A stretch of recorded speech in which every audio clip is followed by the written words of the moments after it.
Good morning, everyone. Welcome to today's hearing. Today we're going to start hearing evidence from Janice Wray, formerly of the TMO. Yes, Mr. Willett. Mr. Chairman, thank you. Good morning, and good morning, members of the panel. I now call Miss Wray, please.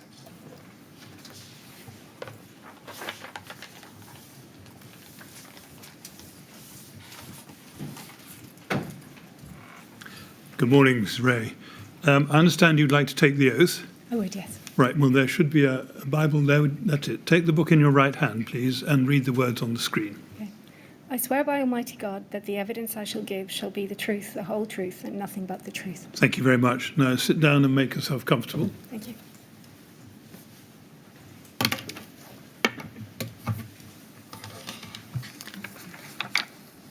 Right. When you're ready, Mr. Willett. Thank you, Mr. Chairman. Miss Wray, good morning. Good morning. Can I start by thanking you very much for coming to the inquiry and assisting us with our investigations? We're extremely grateful to you. My questions are intended to be short and simple. Sometimes they don't turn out that way. I'm very happy to rephrase the question or ask it in a different way. We're going to take scheduled breaks halfway through the morning and halfway through the afternoons. But if you need a break at any other time, just say and we can take a break. Can I also ask you please to keep your voice up as loud as you can so that the person who sits to your immediate right can get down everything you're saying very clearly and completely. Also, can I just ask you not to nod or shake your head, but to say yes or no, as the case may be, because nods and shakes don't go onto the transcript. Now, you've made, I think, 10 witness statements to the inquiry in all. I'm going to go through them and put them formally into the record, but ask you to swear to them. The first was dated 7th of February 2019 at TMO 50890. TMO 50890.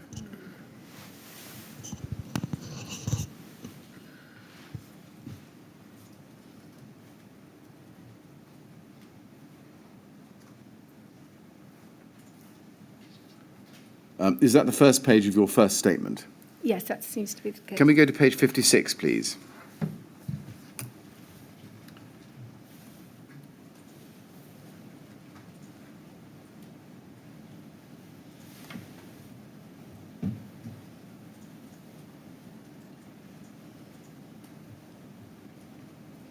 Page 56. Yes, there's a signature above the date of the 7th of February 2019. Is that your signature? It is, yes. Thank you. Next one, TMO 00842341. If we just have the first page of that, please.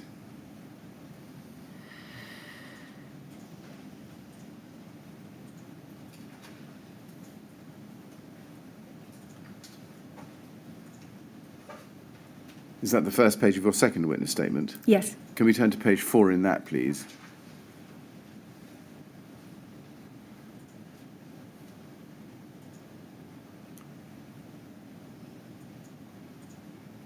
And there's a signature above the date of the 24th of September 2019. Is that your signature? Yes. There's then TMO 00847-305, which is your supplementary or third witness statement, dated 20th of July 2020. Can we go to, is that the first page of that? It is, yes. Thank you. Can we please go to page 39 in that? Signature above the date. Is that your signature? It is, yes. Thank you. Next one, TMO 00862-589. This is a witness statement dealing with PEEPs of the 24th of January 2020. If we go to page 3 in that, can we see your signature there? Yes. Thank you. Above the date of the 24th January 2020. Next one, TMO 008-73629. Is that your statement there dated 19th of June 2020? Yes. And if we turn to page 20, we can see the date and the signature. And again, is that your signature? It is. Thank you. The next one is TMO 00873-934. Is that the first page of your witness statement dealing with fire risk assessment queries? Yes. Dated 21st of August 2020, page 25. And we can see the signature above that date there. Is that your signature? It is. Thank you. Next one, TMO 1 0048973. This, I think, is the first witness statement you did dealing with aftermath. Yes. Yes, and that's dated, if we can go to page 10, we can see your signature there, 13th of March 2019. Is Yes. that your signature? It is, yes. Thank you. And then a second aftermath witness statement at TMO 00869-607. Is that the first page of that statement? Yes. And if you go to page 2, there's a signature above the date, 17th January 2020. Is that your signature? It is. Thank you. Next one, TMO 00887-083. Is that the first page of your third aftermath statement? I haven't got it up yet. There it is. Is that the first page of your third aftermath statement? Yes. And if you go to page 9, is that your signature above the date of the 7th of December 2020? It is. Have you read all of these statements before coming here today? Yes. Thank you. And can you confirm that the contents of each of those statements are true? Yes, with one exception. On my first statement, in, I think, point 82, we left out not. Right. Which obviously changes the context quite considerably. Yes, it would. Okay, and we'll come back to that if we need to. Have you discussed your evidence with anybody before coming here today? No, I have not, but I would like to say that I wanted a little bit more information in terms of two things specifically. Notice deficiencies, just numbers, and also the review date for our estate staff handbook. And my colleague, Adrian Bowman, still had access to that information, was able to get that for me, but I didn't discuss anything beyond getting that information. Okay. Now, I'd like to ask you first about your role at the TMO and your qualifications and your training. I think it's right that you've worked for the TMO since 1996. Yes, that's right. And at the time of the Grenfell Tower fire on the 14th of June 2017, you were the Health, Safety and Facilities Manager for the TMO. I was, yes. And you held that role since 2011. That's right. And is it right that since the 1st of March 2018, your role has changed and you're now Head of Facilities Management at RBKC? Yes, although I'm actually on secondment at the moment working on COVID-related issues. Right. Can I ask you to keep your voice up a little bit and perhaps slow down a bit, because I'm not hearing your answers. Mr. Chairman, I don't know whether the transcript is keeping up with the answers. Mine isn't, but then that may be. I think it is. Has yours stalled? Mine has stalled. Well, if you refresh it, as I'm sure you know how to, I do. I will do that and see what happens. you may find you'll be all right. It's now not stalled. Could you just explain then for us, please, your role at the time of the fire on the 14th of June 2017, in very brief terms? What did it entail? Okay. My previous job title was Health and Safety Advisor. My job title changed whenever I took responsibility for facilities, because we were using external offices and we needed to have somebody who undertook that work for us. My health and safety responsibilities didn't change at that point in time. It was very much an advisory role to provide advice and guidance to all the colleagues across the organisation in terms of health and safety. That would include fire safety. I had oversight of the fire risk assessment process. We investigated accidents. We managed asbestos, quite a range of things, really. We produced an annual report. Now, I want to ask you about your qualifications for that role. Can we go to your first statement, please, at page 2? That's TMO 50890, page 2, para 6. You say there that when you joined RBKC in 1986, you started working as a health and safety administrator in the housing department. And at that time, you completed a diploma and a certificate from the National Examination Board in Occupational Safety and Health. That's right. Otherwise known as NEBOSH. When did you receive your diploma? Do you remember? I think it was possibly 89. I can't be absolutely sure, but it was a very long time ago. And after you had received that diploma, did you obtain any other qualifications relevant to your role in health and safety? No, I did management NVQ at level 5, but not specifically health and safety, no. Since then, did you ever undertake any refresher training based on new standards in order to make sure that that qualification was kept up to date? Yes. I'm a chartered member of the Institution of Occupational Safety and Health, and to sustain that, I'm obviously required to do a significant amount of continuing professional development and to keep that updated, and it's audited regularly. So there is a requirement to do that, but actually, obviously, I would prefer to be informed of what's current. So quite a lot. if you look down the page, you'll see page 8, and it says, for most of my career, I've been a chartered member of the Institute of Occupational Safety and Health, CMIOSH. Yeah. Can you just help us, when did you become a member of that organisation? Whenever I've been a member since I undertook my, sorry, I beg your pardon, I've had a role, an affiliate role, I think, until I got my diploma, and then the post-experience after my diploma, probably a couple of years later, I became chartered. So I've been chartered for considerable time.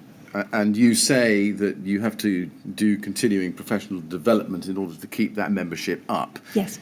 Is that annual or more than annual? It's fluctuated. It used to be on a 3-yearly cycle, but they would send you reminders promptly. But basically annual, yes. And would it be desktop done privately by you, or would you go to events, seminars, It would be a conferences? range. Sorry to talk over you. It would be a range of things.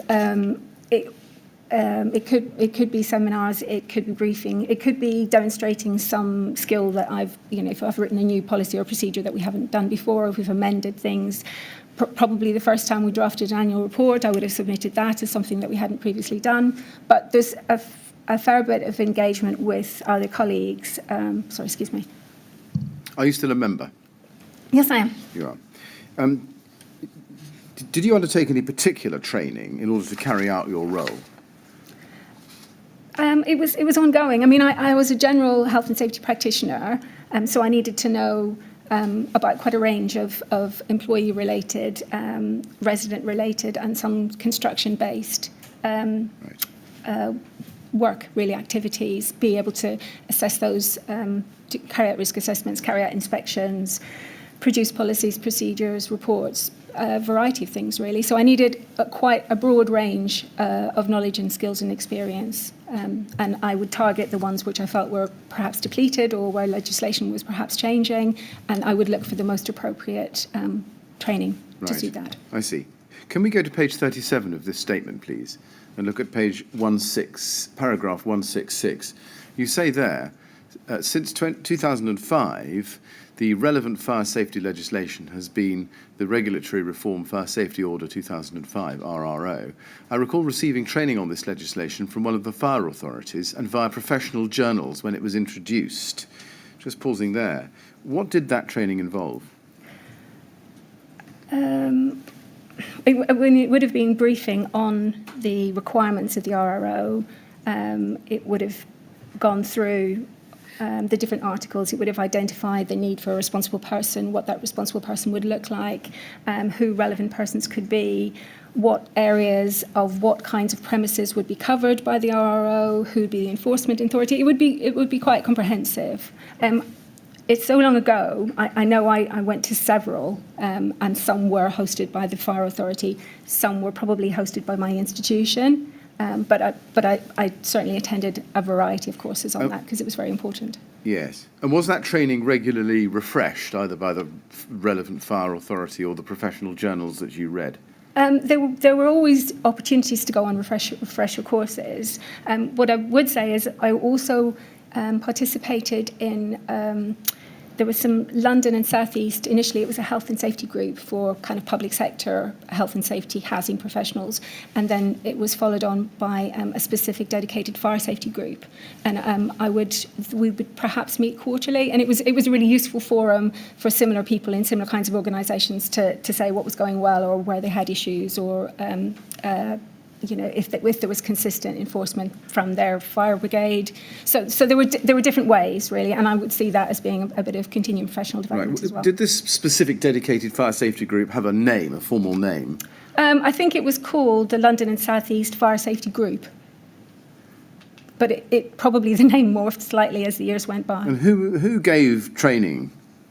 What kinds of people gave training?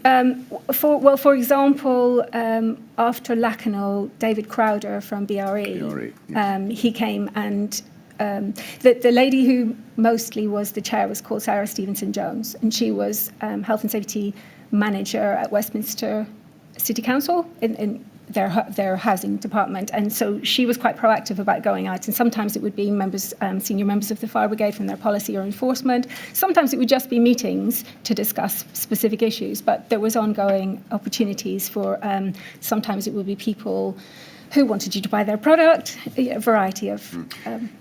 Yeah. Now, you say you're a member of IOSH. Are you still? Yes. Were you required as a member to undertake continuing professional development, CPD? Yes. What form did that take? Variety, either formal training, it could be briefings, it could, to some extent, it could be attending. There was sort of a local IOSH group for my sector, which met in London and had different themes, different speakers. So variety of things, really. Sorry, I'm so sorry. No, that's fine. Did any of it relate to fire safety specifically? Yes, most likely it did. And did you go as a member of IOSH to seminars, conferences, events, or was it purely or largely desktop learning privately? No, I would have gone as a member of IOSH because often there were opportunities to plug into things that they were running, which were the most appropriate. Sometimes they weren't always housing related, and sometimes there was an alternative type of training which was more appropriate to our work environment. It was a judgment call, really. Right. Now, you mentioned Lacknell House in your evidence a moment ago. Yes. Can we look at your fourth statement, please? TMO 00862606, where you set out details, page 1 there, details of a presentation at Lacknell. Yes. Of Lacknell House by David Crowder. You mentioned that a moment ago. I'm going to examine that a little bit more closely. Before I do, just in general, you referred to the London and South East Fire Strategy Working Group, and I think you covered that at paragraph 8 of your first statement as well. There's no need to go to it. My question on that is, did you, at those meetings, ever get involved in any discussion or have any training on specific issues relating to fire safety strategies in high-rise buildings? I think what I recall is that David Crowder's presentation was very specific around what had led to Lacknell and how the fire progressed and what were the things that we needed to take away and reflect on. So I think inevitably, because of the nature of the block and the height of block, there will have been things that related directly, but it was much more focused on Lacknell rather than being a sort of general dialogue. But in general terms, in what you learnt from the London and South East Fire Safety Group, did that involve anything about fire safety strategies in high-rise blocks? Yeah, well, we would have had regular discussions about how we were all trying to adhere to the legislation and how we were addressing that. So I would have known what other people in the sector were doing. And ultimately, with the purpose-built flat guide, when that was published, they were pretty much all adhering to that because the high-rise were purpose-built. But yeah, we would have had regular dialogue on those issues. And what about cladding? Cladding of the exterior of the building or building envelopes? Do you remember having any discussion or any training in relation to that specific topic? Only in very general terms, that it was something that needed to be looked at and that there were a number of fires across the world where there were problematic, there were problems with cladding if it wasn't fire rated. Were those you call them fires across the world. Do you remember discussion at the London and South East Fire Safety Group about those specific fires in particular? Not really, sorry. Right. Well, we'll come back to that in due course. Sticking with the statement on the screen as we have it, you say at paragraph 3 that there was a presentation given by David Crowder on the Lacknell House fire to the RBKC and TMO staff. This was organised by Laura Johnson and held at the Kensington Town Hall. A list of those who were invited can be found in an email, and you exhibit it. Was that on the 10th of January 2014? Yes, I believe so. Yes. And as you say in paragraph 4, my recollection is that David Crowder had already given this presentation twice before, once to the London and South East Fire Safety Group, which I attended, and once to the London Housing Directors Group, which included Laura Johnson. Are those the meetings that you've just referred to in your evidence this morning? Yes. I see. Do you remember whether you received a handout or any written or photographic presentational material at any of those meetings?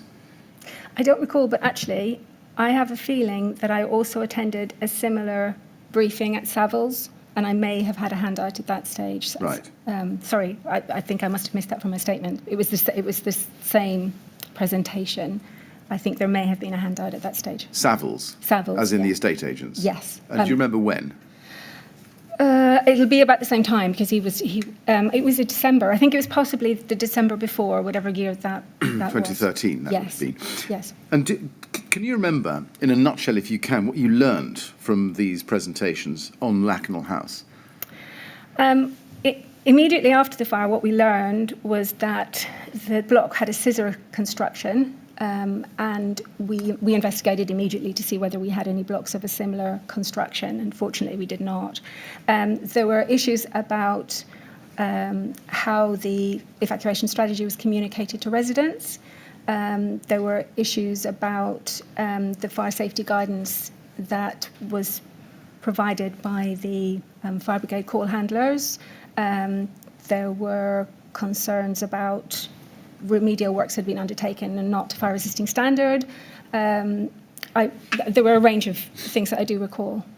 Now, you refer to the Savills seminar. I think you do actually cover this. You're doing yourself an injustice. If you turn the page to page 2 and look at paragraph 8, there's a heading, Savills Fire Safety Seminar.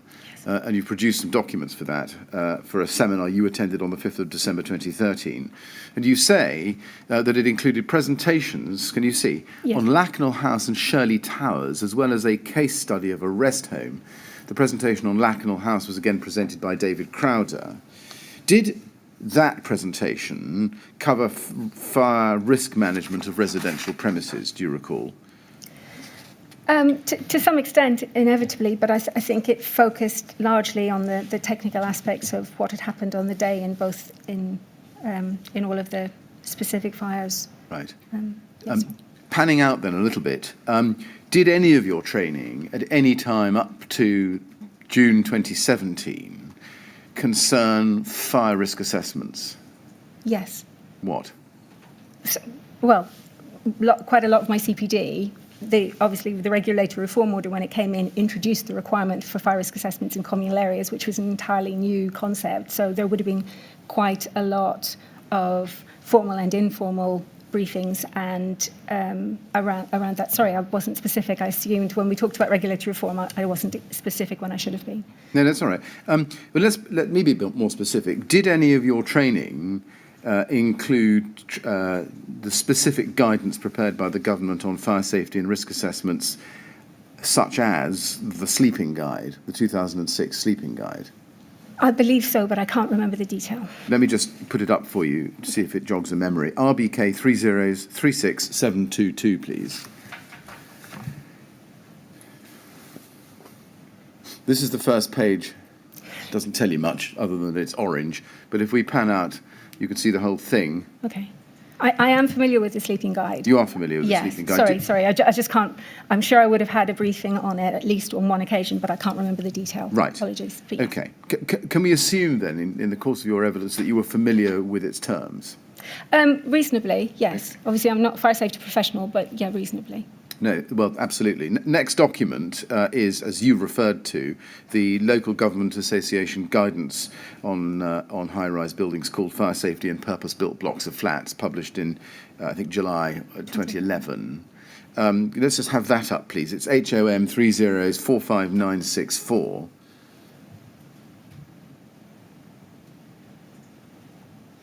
HOM, there it is. No, there it is. Again, an all too familiar front page, and the colouring. But you remember being familiar with that document? Yes, I had a copy of it on my desk. And again, can we proceed on the basis that you were familiar with it? Yes. And having a copy on your desk would have made you extremely familiar with it.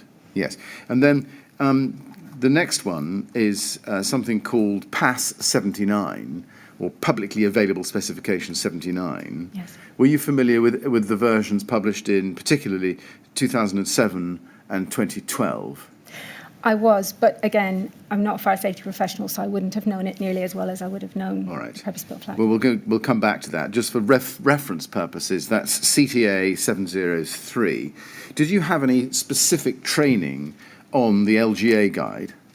Yes, in fact, the LGA guide was produced after quite a lot of consultation across the sector, and I was consulted. I went to at least one briefing with other similar health and safety housing individuals, where we were able to raise issues that we had, things that we felt needed to be included. And in the course of preparing for this, I found an email that I'd sent with some of the issues that I felt needed to be incorporated.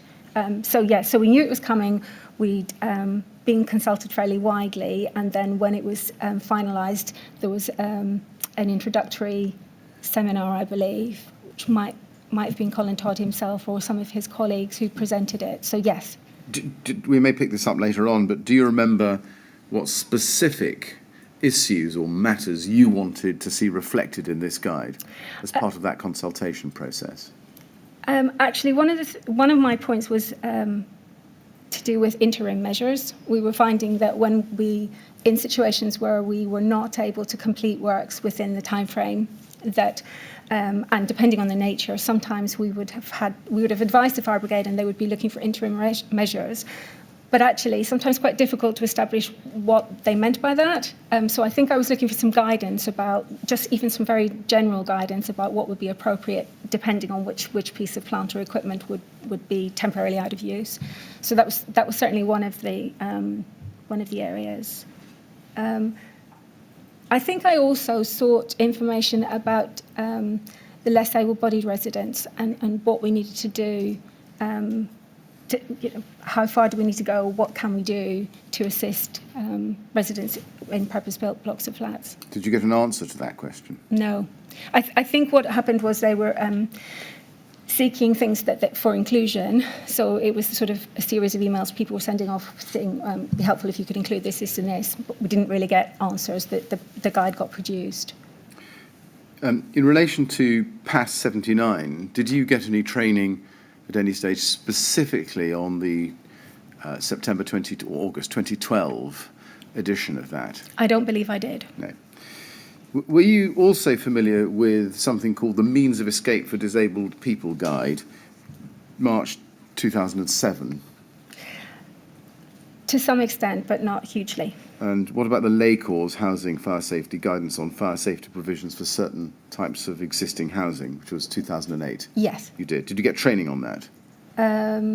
Probably, but again, I can't remember the detail. Right. Just for reference purposes, that's CST 402516. What about BS 9991, the 2015 Fire Safety in the Design, Management and Use of Residential Buildings? Do you remember that? Again, I would have had an overview of it, but not detailed knowledge. Okay.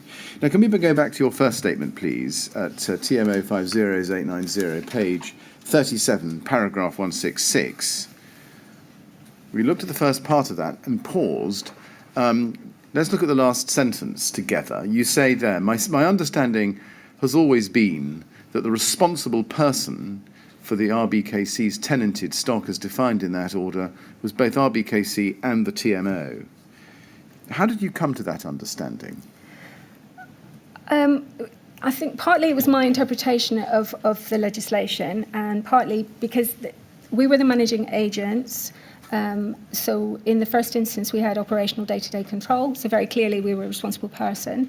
However, the tenants and the leaseholders, their tenancy and their leasehold agreement was with RBKC, who still were the freeholder for the building. Depending on budgets, and there were some budgetary issues and policy issues that we would have had to defer to RBKC on. And actually, it was probably specifically in relation to fire risk assessments.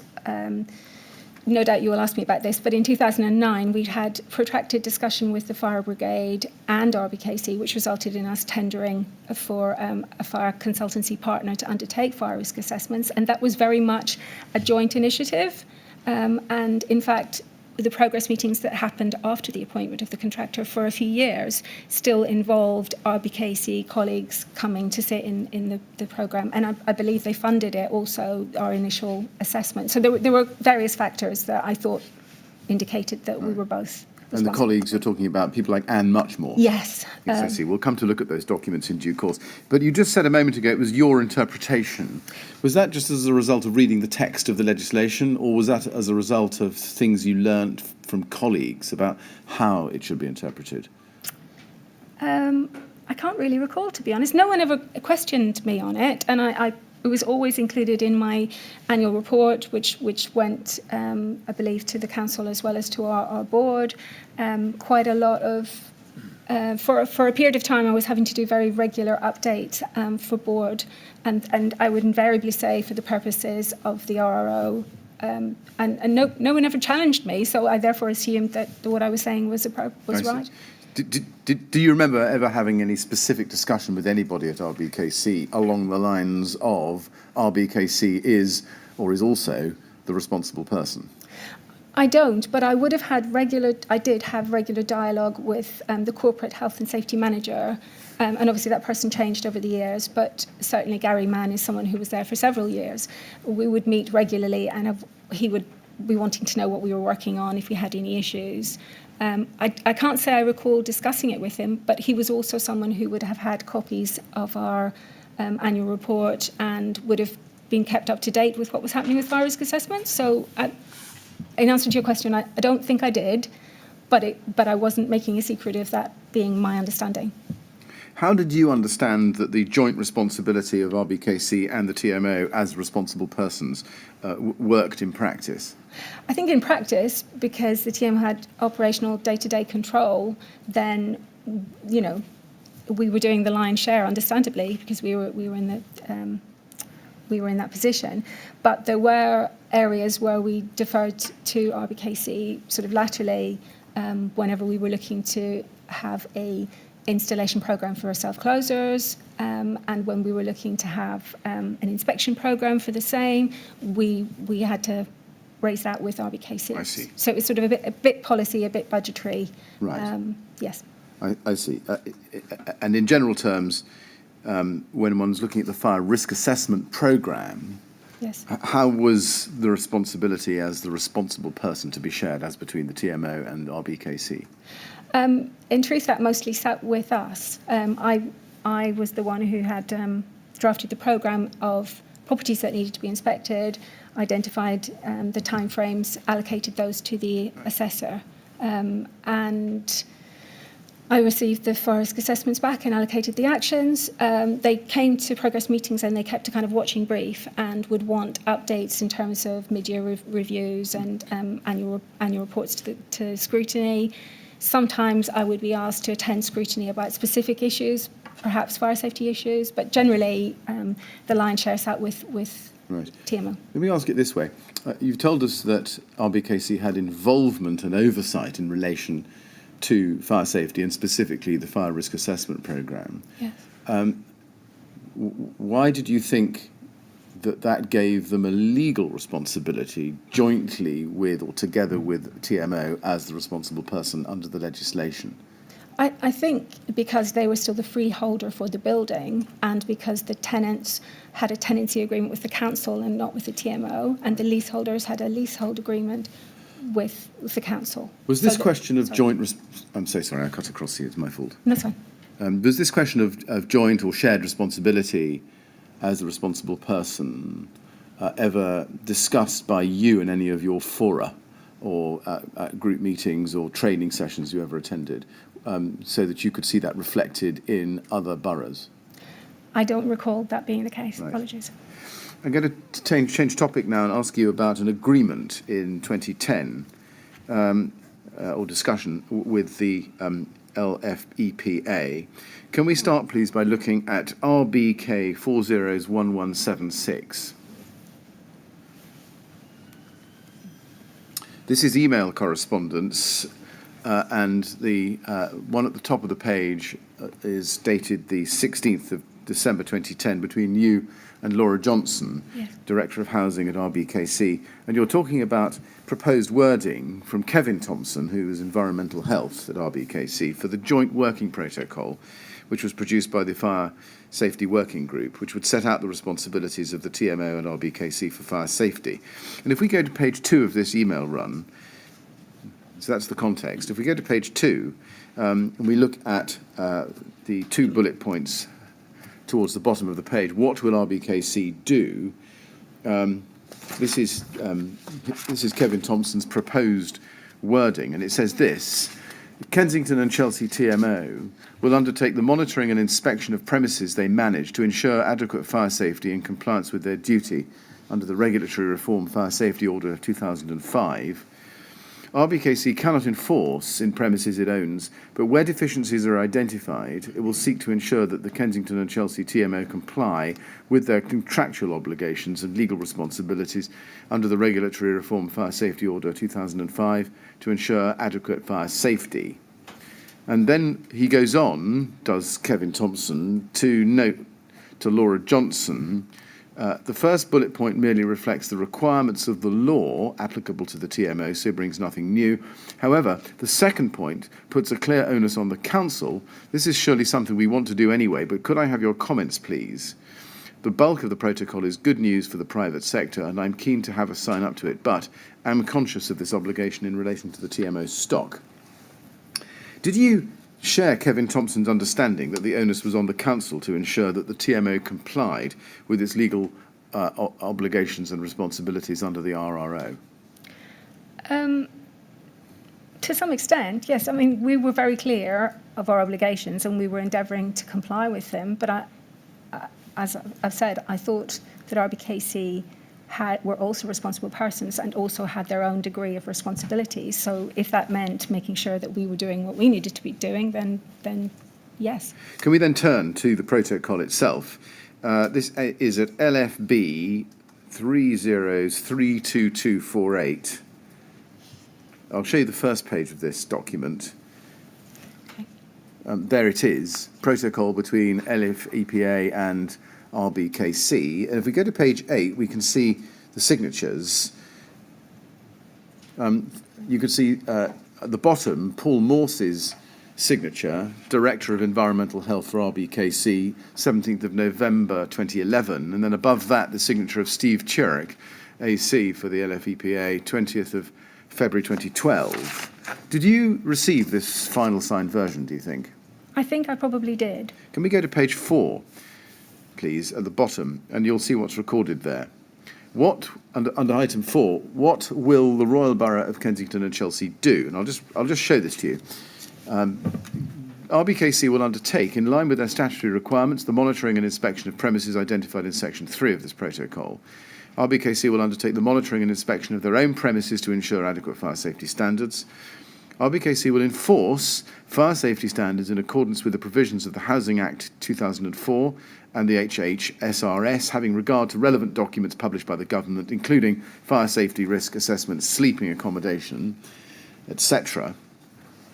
Over the page, and in accordance with any guidance jointly agreed with LFEPA, RBKC will, when taking enforcement action under the Housing Act 2004, have regard to the fire safety order. As RBKC cannot enforce in its own premises, it will ensure that when deficiencies are identified, it takes appropriate action in a timely manner to ensure acceptable fire safety standards are maintained and achieved in these premises.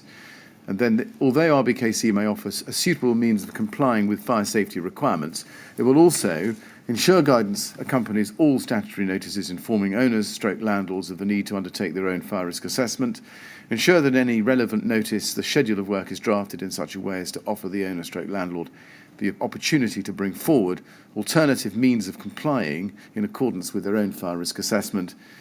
And then, where such alternatives are brought forward by the owner / landlord, RBKC will consult with LFEPA. And then it continues about consultation and data, etc. And you can read that. Now, just looking at that, there's no reference there, is there, to the TMO? No. No. Do you know why Kevin Thompson's suggested amendments weren't carried through into the final draft? Sorry, I have absolutely no idea. Did this protocol reflect your understanding of RBKC's responsibilities to ensure monitoring and inspection of their own premises? No, not really. It didn't? No. I'm wondering whether I did get the final version, because the draft that you showed me with those 2 bullet points, I thought they were what were included. Oh, right. So Perhaps I didn't even get it, sorry. Right. So do I take it from that this document, the final version, did not reflect your understanding of the way in which RBKC had assumed its own responsibilities, at least in this protocol? No, I mean, this seems to work in terms of environmental health and the normal HMOs and things that they're enforcing against, but it's not very clear in terms of housing, is it? Right. Did you not want to see the final version of this document? Yes, I would have wanted to. And can you explain why you might not have done? No. Right. Sorry, no. How did you, in general terms, how did you understand that RBKC fulfilled their responsibilities under the protocol so far as you understood it in respect of premises managed by the TMO? In terms of my relationship with RBKC, I would meet regularly with the corporate safety manager and we would have a range of discussions and I would update him. I would be asked to provide updates for their mid-year reports and year-end reports to scrutiny. I would be asked for information. Depending on some areas, RBKC got very involved in. For example, we had issues with leaseholder doors and enforcement of leaseholder doors and ensuring that whatever we did, we could address potentially non-compliant leaseholder doors. And RBKC were very involved in that, their legal team and their housing team. So some areas, lots of engagement, and other areas, they were sort of asking for updates, asking for me to give them position statements. Right. So a bit of both, really. So do I take it from that your understanding of the way RBKC fulfilled their responsibilities under the protocol was topic by topic? In other words, there were some areas where they were very involved and some areas where they weren't. I suppose. I mean, that's the flavour I'm getting from your evidence. Is that accurate or fair? Yeah, I would say certainly for a long time most of the time they were very eager to know how we were doing with fire risk assessments and if there were any issues. They knew when we'd done door replacement. There were quite a lot of areas that they were monitoring and quite a lot of areas they were asking for information on, but definitely focusing more heavily on some areas than others. Can we then go to TMO 00830-598? And I'll show you the first page and the last page. This is the first page. It's entitled TMO Fire Safety Strategy. Yes. And if we go to page 15, we can see there's a date and a name. The name is yours, and the date is November 2013. Yep. Did you draft this? It was drafted in consultation with colleagues, but I had oversight of producing the final version, yes, and it would have gone to our Health and Safety Committee for approval. Can we go back to page 1, please? Paragraph 2.2. Under legislation, very foot of the screen. For the purposes of fire safety legislation, specifically the Regulatory Reform Fire Safety Order 2005 FSO, RBKC and the TMO are considered to be responsible persons and as such must ensure that suitable and sufficient, in quotes, fire risk assessments are carried out in the communal areas of all residential blocks. First, did RBKC approve that statement? No, I don't believe they did. Do you think they ever saw it? I'd be surprised if they hadn't, but I don't believe they did. Do you remember whether there was any discussion of that statement there with RBKC? No, I don't recall there being one. I want then to turn, we'll come back to these documents in due course, Ms. Wray, but I want to turn now with you to the structure within the TMO for managing health and safety generally and fire safety in particular. Can we start, please, at page 37 of your first witness statement, TMO 50890, page 37, paragraph 167, and you say this, as at 14th of June 2017, there was one other assistant safety advisor, Adrian Bowman, who'd been with the TMO for many years. Adrian also held a NEBOSH certificate and membership at the Institution of Occupational Safety and Health. I reported to Barbara Matthews, who was the TMO director with ultimate executive responsibility for health and safety, and Adrian Bowman reported to me. Prior to Barbara joining the TMO in 2015, I reported to Anthony Parks, who was Barbara's predecessor. The facilities coordinator, Cyril Morris, also reported to me and had done so since joining the TMO in 2011. At paragraph 168, and I think you confirm that that's correct, what you've set out there. Yes. Now, paragraph 168, you say this: I've never been a member of the TMO executive or senior management teams. The reports I prepared on safety performance described below would usually be presented at executive and board meetings by members of the executive team. Who was it who reported on health and safety issues to the senior management team? So I reported to Barbara Matthews, and our Health and Safety Committee was chaired by Barbara Matthews and also had Sasha Jevens on it, and they reported directly into the executive team. So actually any discussions above my level were usually, I might have prepared it, but Barbara would have presented it. And before Barbara arrived in, is it July 2015? Yes. It would have been Anthony Parks, would it? Yes, it would. Right. Now, you were a team leader who reported to a member of the executive team. I think, as I say, that's Anthony Parks and then Barbara Matthews. Yes. And did they present the reports that, so far as you know, did they present the reports that you had prepared on safety performance to members of the executive team? To the best of my knowledge, yes. Yes.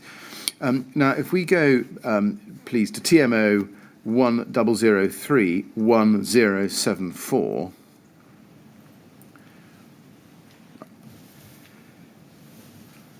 This is a document called Health and Safety Policy, TMO Health and Safety Policy.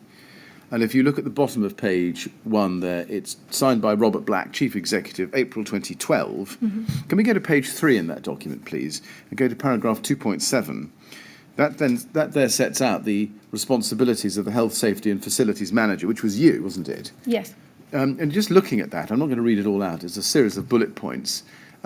Just casting your eye down the list, was that an accurate description there of your responsibilities? Yes. Yeah. Yes. So did you have responsibility for the overall definition and design of the TMO's fire risk management system? Yeah, but again, that would have been in consultation with other colleagues. Which other colleagues, please? So the assessment, what we ended up with was when the assessment came in, it came to me. The actions were allocated to various teams, most of which were in the operational division. So I'm not going to set out something that doesn't work for them in the way that it flows through. So it could have been, it probably was executive team members, but also particularly heads of services in the operations team. So it would have been housing management, repairs, and contract management particularly. I think we may be slightly at cross purposes. I think your answer was relating specifically to actions in response to a fire risk assessment. But I'm asking a more general question. Obviously, that includes that. But looking at the list of bullet points there, yes. Can we take it that you had responsibility for the overall definition and design of the TMO's fire risk management system, which would include but wouldn't be limited to FRAs? Okay. I would be in a position to propose, and that would go to Health and Safety Committee and to my executive director with health and safety responsibility, and the decision on something like that would have been made at that level, but it would have been me who would have been drafting and making suggestions and recommendations. Yes, I see. Okay. So can we take it that, subject to your qualification about decision-making, it was you who held the primary operational responsibility for health and safety at the TMO? Yes and no, because obviously health and safety is devolved to everybody. Everybody's got responsibilities, and our policy statement made it very clear that in the first instance, managers had responsibility, and they could come and get advice from myself and my colleague, Adrian, and they did. And we have an executive director with health and safety responsibility, and we have a chief executive who's got ultimate. So I think I don't see it that way. I see it as being more of a shared responsibility.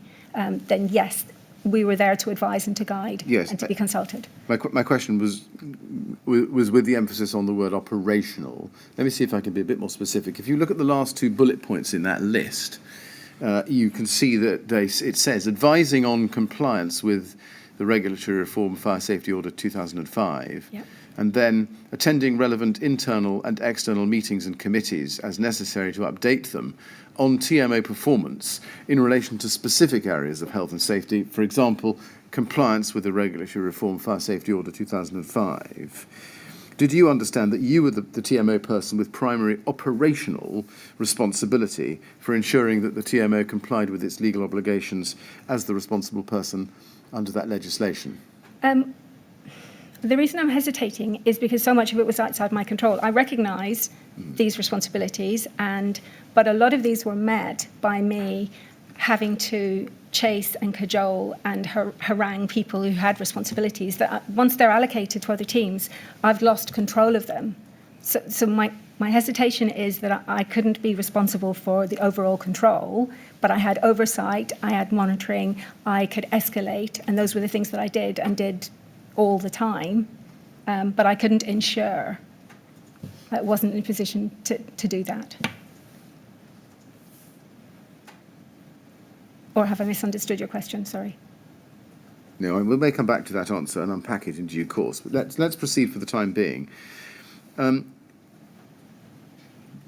Just looking at the question of competent persons, under the RRO, did you know that the RRO, particularly Article 18.1, provided that the responsible person was to appoint one or more competent persons, in quotation marks, to assist in the undertaking of preventative and protective measures? Yes. You did. You were familiar, were you, at all times with the concept of the competent person? Yes. Were you the competent person at the TMO? Yes. Yes. Now, can we go to RBK 30555531? Well, we may not need this, actually. I'll just show it to you because we'll come back to the report in due course. But this is a fire safety management review done by Matt Hodgson Limited in September 2013. There's an earlier draft, I think, from the July of that year. Mm-hmm. And if we go to page 23 at paragraph 3.2.4, you can see there that he says in the first paragraph, under health and safety competent person role, the competent H&S person for KCTMO is Janice Wray.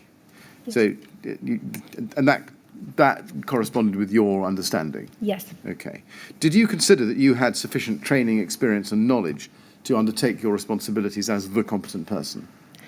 Well, I had access to fire safety specialist, and if I needed access to other specialist advice, then I could ask for it.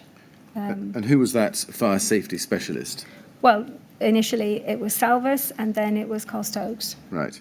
But I also had regular dialogue with the fire brigade. As you know, we had regular liaison meetings, so there was quite a lot of dialogue across the sector. There were various people who I could readily consult. Well, let's look at Article 18.3. And see what it provides. Can we go, please, to HOM 6040, page 13. I'll just have it up on the screen.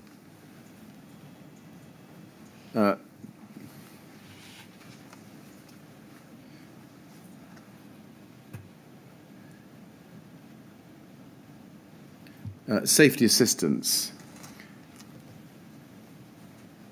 Did you, were you familiar with the text of this document? Yes. You were.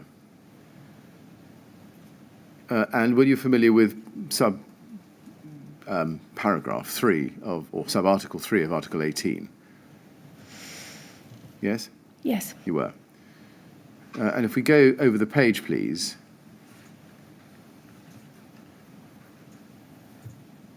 If you go to Article 5, a person is to be regarded as competent for the purposes of this article where he has sufficient training and experience or knowledge and other qualities to enable him properly to assist in undertaking the preventive and protective measures. And I take it from your earlier answer that you had, or you thought you had, sufficient training and experience and knowledge and other qualities, yes? Yes. Yes.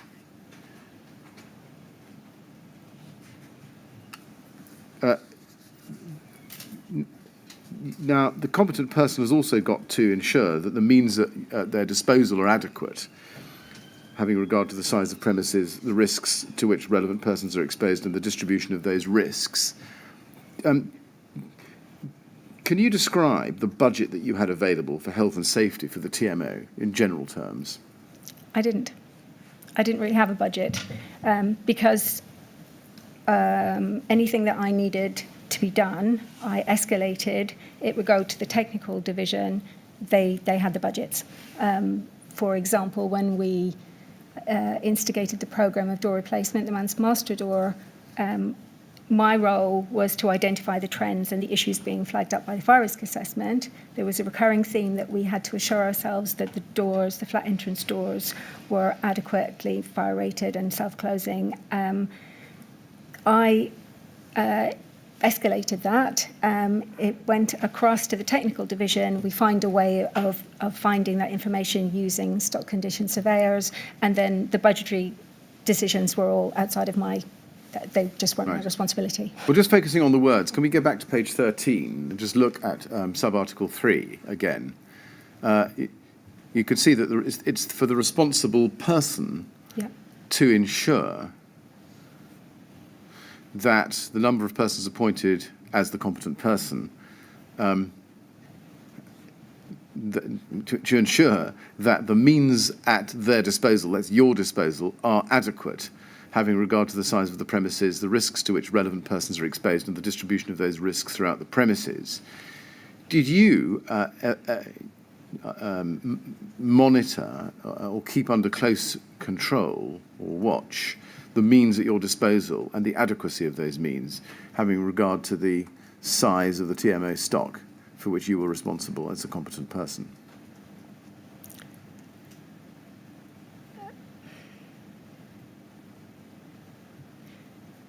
Yes, I think I did. As I explained, I didn't have budgetary control, and I didn't have contractors who reported to me, so I was reliant. I mean, the responsible person is obviously the whole is organisational term, so I was having to allocate, chase, cajole, escalate, do everything within my power to flag up issues which were being highlighted to people who had got budgetary control. But I was reading every assessment that came in and every action plan, so I could identify issues and trends that were coming our way, so that I could start saying, we don't have a dedicated budget for this. This is something that looks like it's going to spiral. So that's my role in this. Did you ever consider that in your role as competent person, you needed better funding or resourcing than you were getting?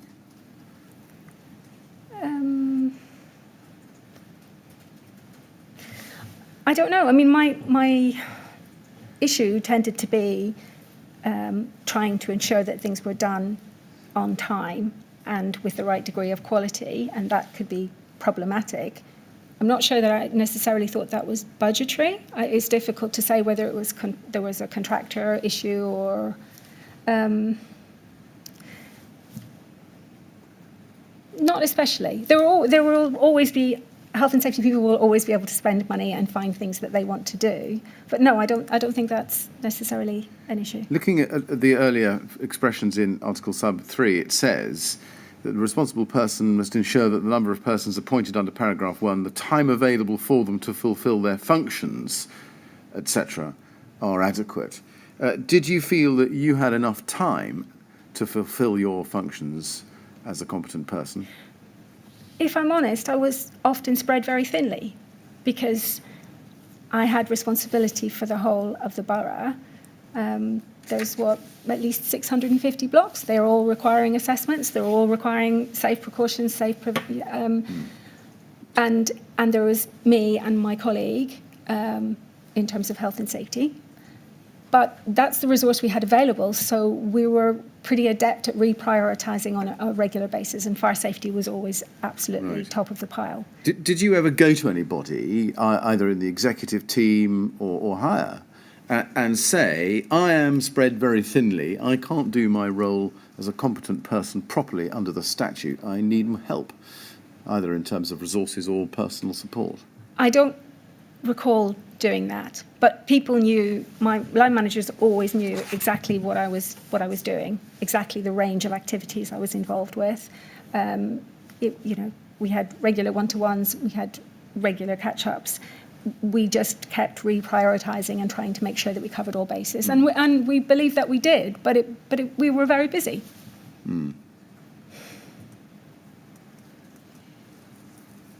In your own mind, though, did there come a time at any point where you thought to yourself, well, I really do need a bit more help here? I think I was aware, and I imagine that there are things that you will raise with me that I didn't document that I wish I'd had time to document, but I would have always prioritised putting the procedure in place, putting the system in place, making sure people were trained, actually doing what needed to be done. So sometimes my then recording that didn't happen as swiftly as it should. For example, the fire safety strategy, well, there was a working draft for a while, but it wasn't completed as soon as I would have liked it to be because I was reprioritising things which I felt were more important. I mean, did you have sufficient time and resources, as you believed it at the time, to manage fire safety responsibilities for the whole of the TMO portfolio, in addition to the rest of your health and safety responsibilities? I'm quite hardworking, and I always did. I don't think there's anything that I missed. So I feel like we were stretched really thinly, but we made it work. And in an ideal world and in a different sector, there would have been more resources, undoubtedly. But we prioritised it, and we made sure that we did what we needed to do, and we chased those who were not doing what they needed to be doing as quickly as we wanted them to. And we escalated to all sorts of committees and heads of, and we kept everybody appraised of what we were doing. Can we go back to your first witness statement then, please, to page 39 and look at paragraph 174 together? You say there, as health and safety advisors, Adrian and I monitored the health and safety performance of the TMO through various means. I gathered relevant information from sources such as the LFB, reports of fires, accidents, dangerous occurrences and changes in legislation, and presented this at regular meetings with the TMO Health and Safety Committee. I also attended bi-monthly meetings with the London Fire Brigade, LFB, and quarterly meetings with the Royal Borough of Kensington and Chelsea, RBKC, where information was shared. What particular matters did you monitor in respect of health and safety performance? My colleague Adrian was doing, in the early days, annual health and safety inspections in the communal areas of all of the estates, which was actually serving as an audit of the inspections that the caretakers were undertaking.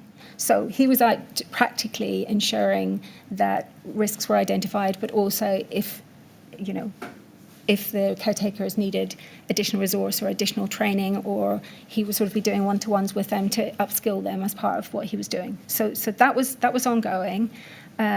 We were reporting to the Health and Safety Committee in terms of all of those fire aspects that you referred to.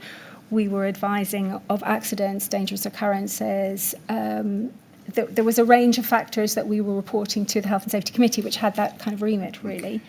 In addition, what I think is important to say is that because the compliance, the contract management team was part of the operations division, and they appointed contractors and monitored those contractors, and a lot of the fire safety features were maintained by that team or their contractors.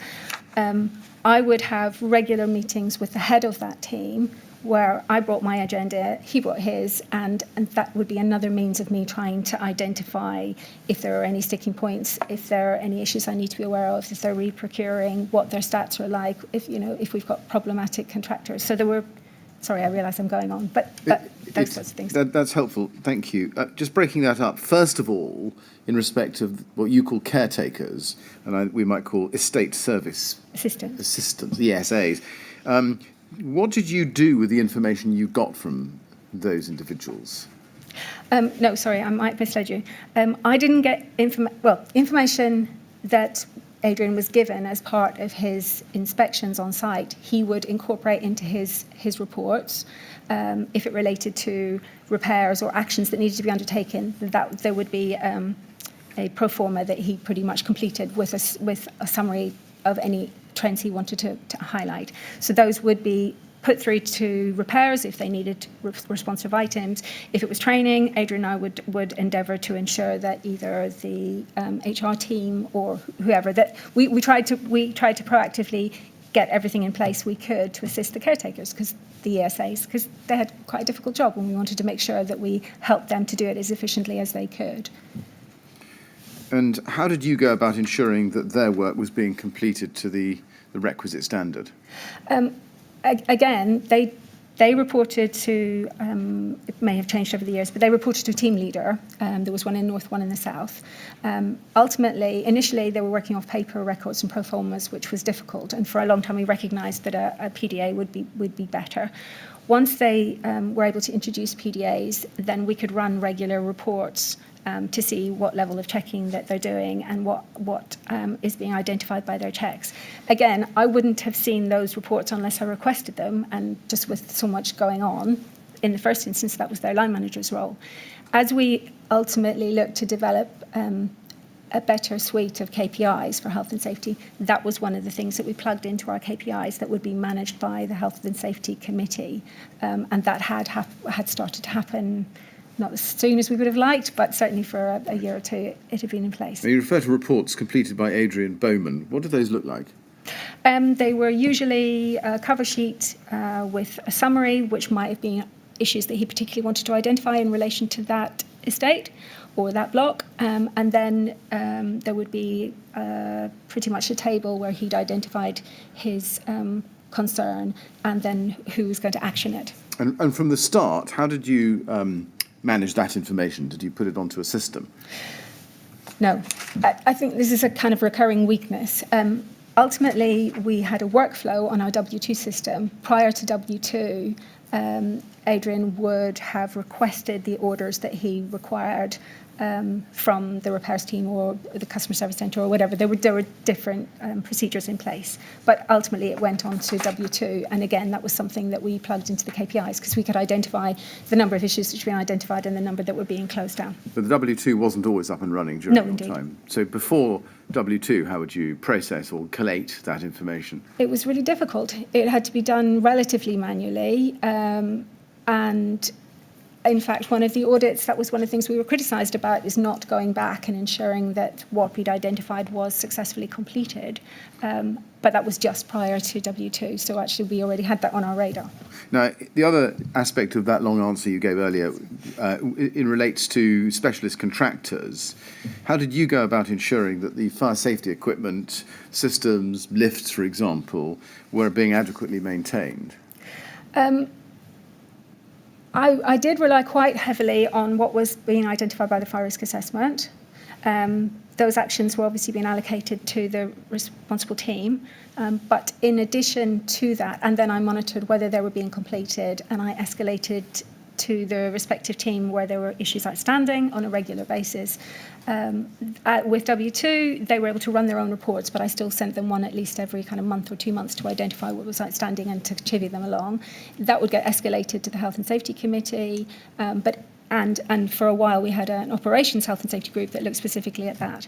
But in addition, I think I possibly also mentioned that I would meet with the head of contract management on a regular basis to drill down into the detail of why these things weren't being progressed, or other issues that I'd perhaps been made aware of, sometimes anecdotal comments from caretakers, ESAs, about performance. Now, looking at paragraph 174, in the last sentence there, you refer to quarterly meetings with RBKC. Which quarterly meetings are those? I was probably referring to, there was what was historically called the main Health and Safety Coordinating Committee, which I think at one stage met every 6 weeks. It was a council committee, and I was invited to attend that. It became slightly more complicated whenever the council went by borough. So then it was a by-borough health and safety group, and it had lots of representatives from Hammersmith and Fulham and from K&C, and actually it became a bit unwieldy, I think, and a bit less helpful. But I also met with Gary Mann, the corporate safety manager, on a regular basis. Thank you. And whose role was it to ensure that fire safety work carried out by the operations department, health and safety operations, for the time that it existed, met with health and safety and fire safety standards in respect of which you were the advisor or competent person? So I would meet with the head of, who was latterly Alex Wasman. We would look in detail at where I could see there were issues, where there was lack of progress, where there were perhaps I was being told about contractor performance. He would advise me what action he was taking. He, for quite a long time, had been developing a dashboard in terms of compliance. The fire safety bit was unfortunately the last bit, which hadn't quite got to, but he had lifts and gas safety and electrical installation checks, and I think lightning protection. Quite a few of those things went on stream. So we had live information.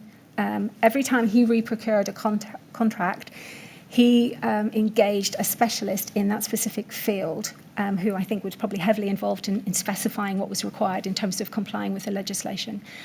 But in addition, my understanding is, and certainly I know in the case of gas this is the case, that they would look to appoint a specialist in terms of quality control. What was your role in relation to Repairs Direct? I didn't have one. They had their own health and safety person. Did you have, I see, did you or anybody else at the TMO have audit rights over Repairs Direct's health and safety systems? I don't know the answer to that, to be honest. I was always entirely separate from Repairs Direct, so I'm afraid I can't help you. You don't know. You don't know who it was who exercised any rights of looking into Repairs Direct's processes and procedures and policies and seeing if they were up to scratch. I don't. I'm sorry. You don't. I'd like to turn to a different topic, which is reporting and decision-making for health and safety issues. Mr. Chairman, I probably won't get through all this before the break, but I'll make a start. Yes, right. Can I ask you to stay in your statement, please? Stay on this page and go to the next paragraph. And you say there, the TMO Health and Safety Committee met every 2 months and was chaired by Barbara Matthews, the executive team member with responsibility for health and safety. Prior to 2015, the meetings were chaired by Anthony Parkes.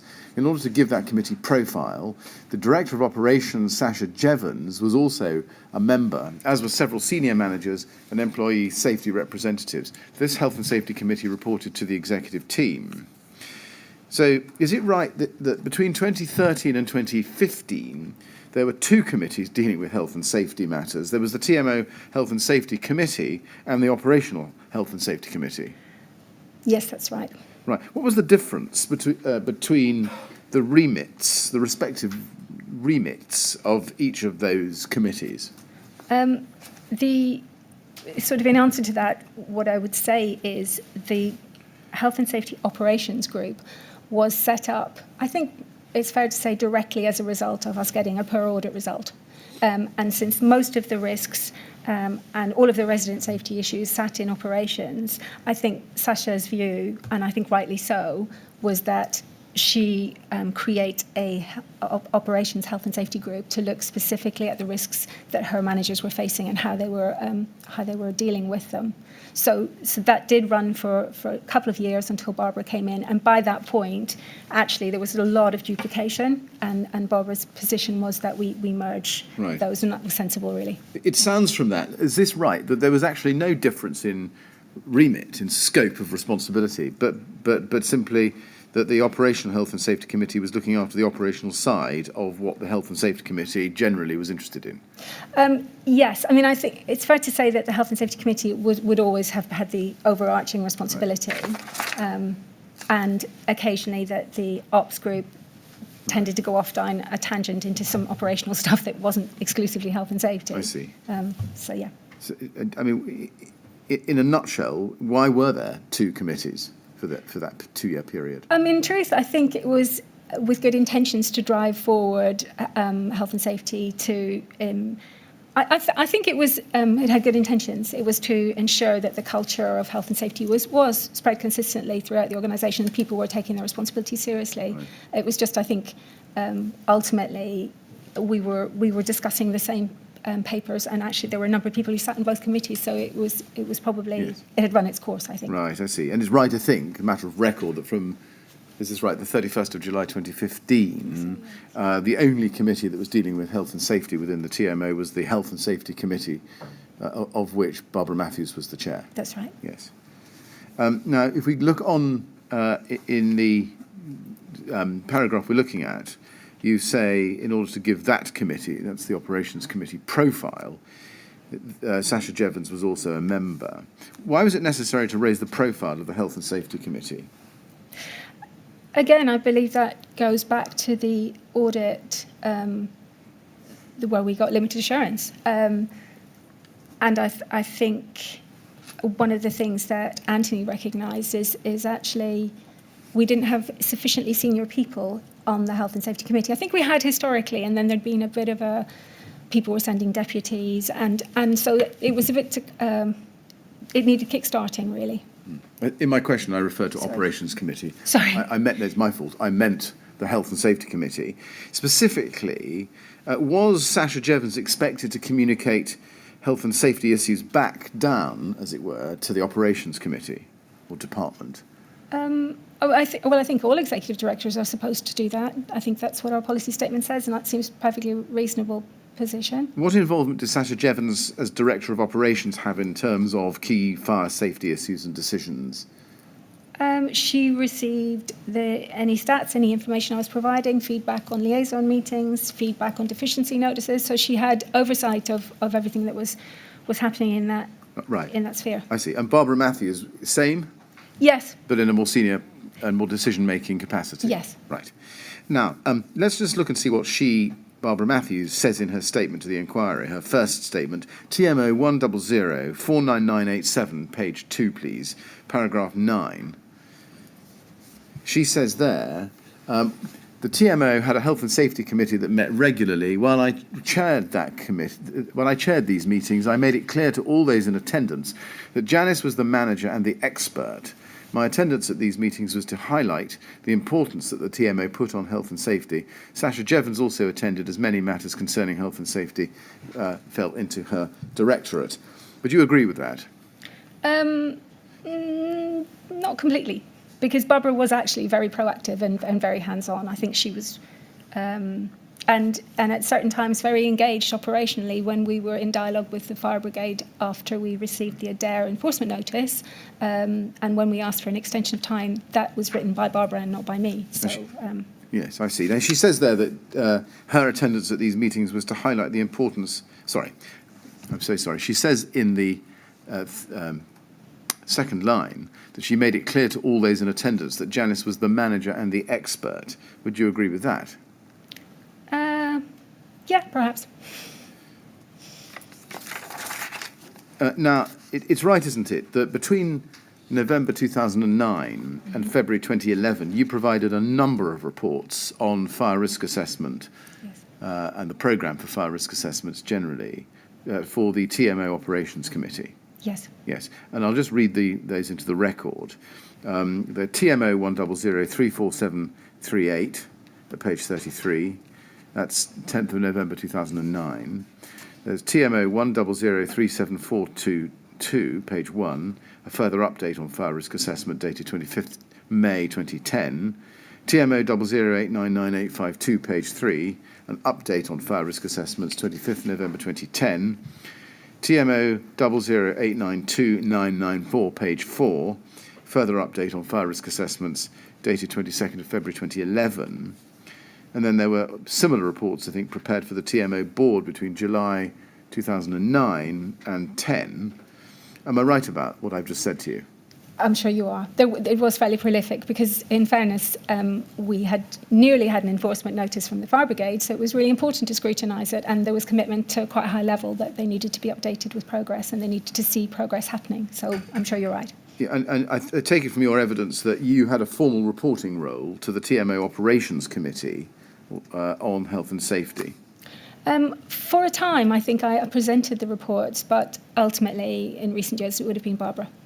And why were you reporting on fire risk assessments to the TMO Operations Committee? Because I'd been asked to. Right. Who asked you to do that? Robert, presumably. Right. Let's just look at one of those. TMO 1003. Mr. Millett, I'm just wondering whether that would be a good point before we start getting into the documents. Yes, absolutely. That's as good a point as any. Yes? Yes, All right. of course. Mr. Ray, as Mr. Millett said, we're going to have a break during the morning and the afternoon, and I think this is the time to have the morning break. So we're going to stop now. We'll resume, please, at 25 to 12, And I'll say this every time you leave the room, but please don't speak to anyone about your evidence or anything to do with it while you're out of the room. Okay, All right? thank you. Thank you. Right, would you like to give the usher, please?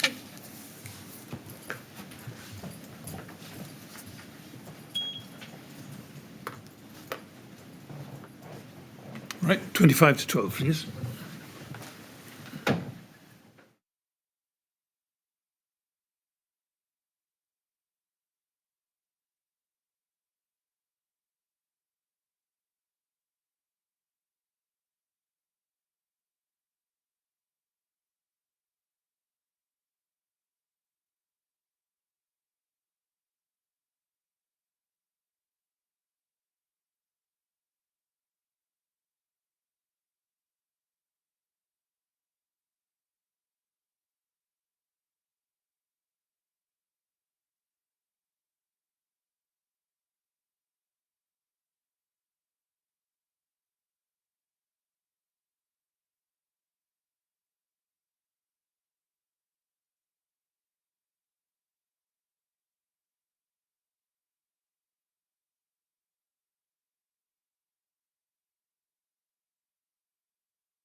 Yes, would you ask Ms. Wray to come back in, please?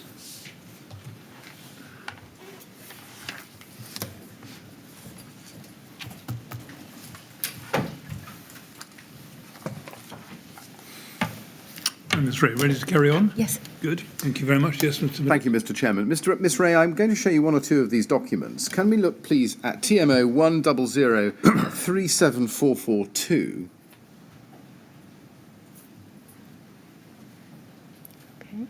And at this page 62, and on that page we see a report entitled "Further Update on Fire Risk Assessments," and you can see that it's dated 30th of September 2010.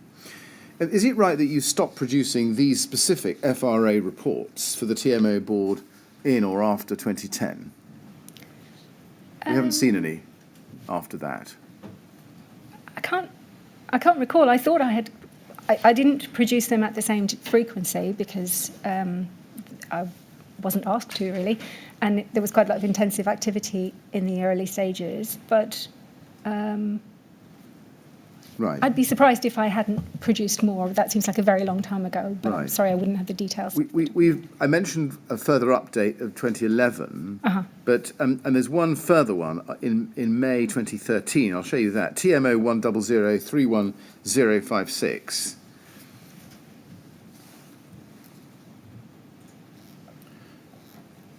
This is a report dated 2nd of May 2013, and it's entitled "Current TMO Position on Fire Risk Assessments." Do you know who asked for that report? Sorry, I don't. Do you know why it was produced after a gap of some 2 years before, since the previous one? No. I mean, you could see it's addressed to the TMO Operations Committee. Does that help you? No, I would have produced whatever I was asked to produce. In the early days after the appointment of Salvas, that was quite frequent, and so there was update reports being requested by my manager on a regular basis. I'm sorry, I can't recall. Do you know why there were no further reports on fire risk assessments to the TMO Operations Committee after May 2013? No, I don't. I think that would have to be a question for my manager at the time. And your manager at the time was what? Anthony Parks? That would be Anthony Parks at that stage, yes. Right. Can we take it from that answer that he was the person who asked you to produce these? Yes, usually. And you wouldn't have produced them unless he'd done so? No, because the agendas for all of these committees are set by other individuals, and usually the frequency of reports is all kind of preset, and I'm not really party to that, to be honest. Right. And what I probably should say is the original ones, the ones back in 2010 and 2011, would have been requested by my then line manager, who was Lornette Pemberton. It wouldn't have been Anthony Parks at that stage. Yes. We'll come to Lornette Pemberton and her role much later on, I think. Okay. There was also, at this time and throughout, I think, something called the TMO Finance, Audit and Risk Committee. I believe so. Right. Do you know what oversight that committee exercised over health and safety? I don't, I'm sorry. You don't. Sorry, I was just going to say that because Anthony Parks was he was the director for finance. I'm wondering if the health and safety just fed into that because of his role and because I reported to him, but I couldn't say. Sorry. Can I see if I can then draw the threads together a little bit in relation to the procedure of reporting and decision making on health and safety? You reported to the Health and Safety Committee, Yes. And also to the Operational Health and Safety Committee between 2013 and 2015. Yes. In other words, during its lifetime. Yes? Yes. Yes. And the Health and Safety Committee reported to the executive team. That's right. Yes. And that in turn reported to the TMO board. Yes. Yes. You didn't attend executive team meetings, did you? Not unless requested to, and that was very unusual. And did not attend board meetings, TMO board meetings? I've got no recollection No. of going to board meetings now. Barbara Matthews, for her part, would report on health and safety issues both to the executive team and to the TMO board. Is Yes. that right? Yes, that's right. Now, if we can just look at her first statement of the inquiry, please. TMO 1004-9987, page 2, paragraph 8. She says there, just below halfway through the paragraph, we would also identify, that's you and she, what health and safety matters we felt needed to be included in the fortnightly executive team meetings and the annual health and safety report presented to the executive team and the board. We also caught up weekly on a more informal basis. Now, of course, this is after July 2015. Yes. But can you help us? How would you identify what needed to be included in the executive team meetings and the annual health and safety report? I would be reporting to her on which issues were live, what was ongoing, any trends, any changes in approach from the fire brigade, any imminent legislation, any, as we spoke about post-Lacanal, there were sometimes suggestions that legislation or best practice would be changing. Variety of different ways, really. Right. And for the executive team meetings, would you provide input on health and safety matters? Yes, I recall that. I found some. I'd forgotten I'd done them. When we had team meetings with Barbara, so she had 4 people who reported to her, we would usually take along an update for what our teams were busy in doing, and I suspect that she used some of that information to put into her update to executive team meetings. Did you help her draft the agenda, or did you draft the agenda? No, I think she drafted the agenda. She would have had that information as a reasonably good starting point, and if she had queries or questions, or if I thought of anything subsequently that needed to be added, I would have advised her. Did you draft any reports for the executive team? If I was requested to.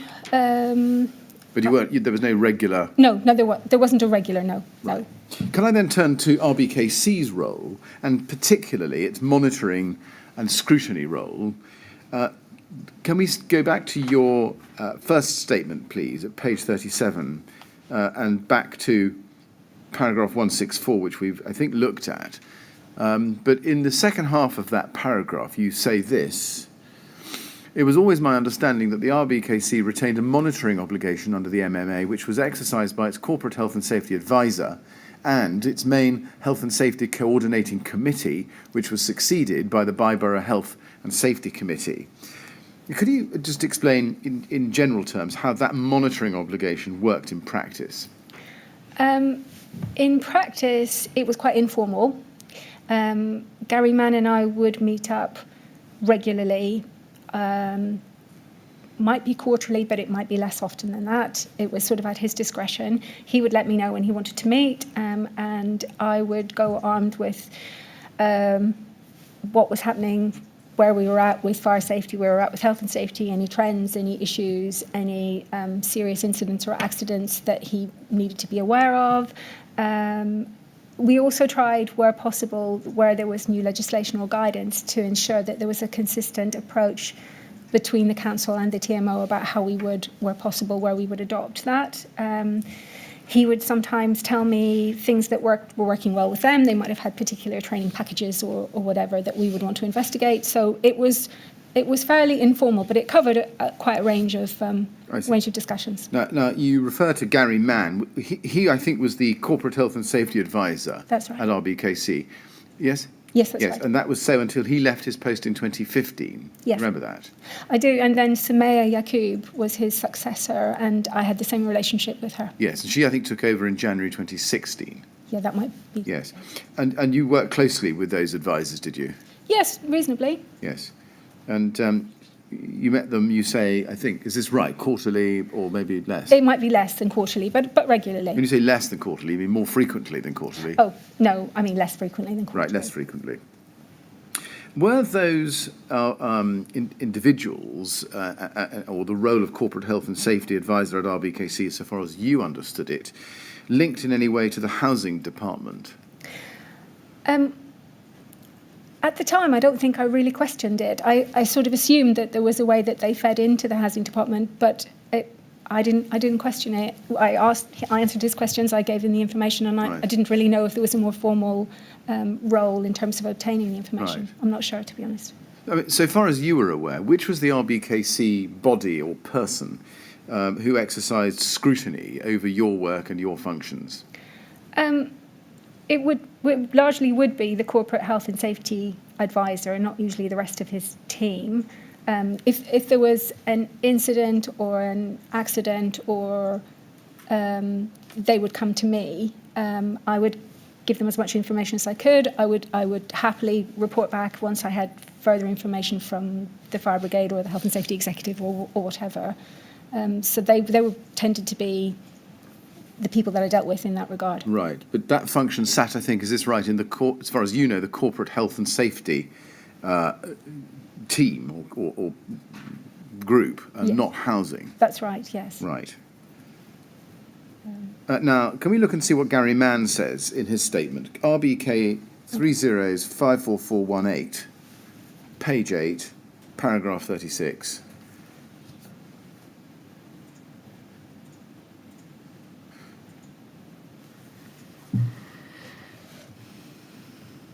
RBK 30's54414, page 8.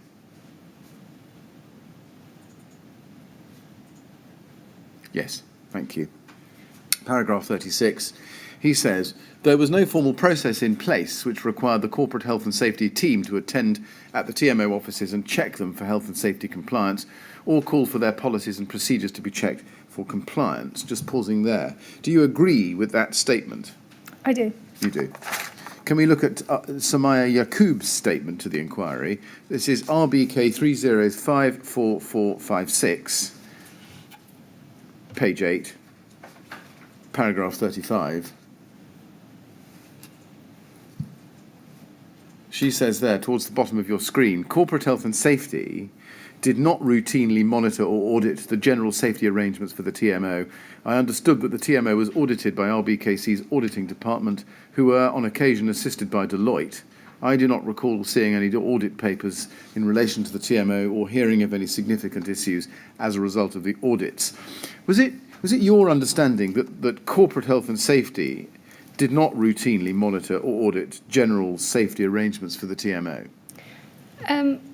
Yes, as I said, the relationship was fairly informal. They advised me what I would update them, what we were doing, what were live issues for us, and they would often ask for more information. But it wasn't a rigorous auditing and monitoring exercise. What they're saying is true. Right, so you agree with what Yes. Ms. Yaqub says there.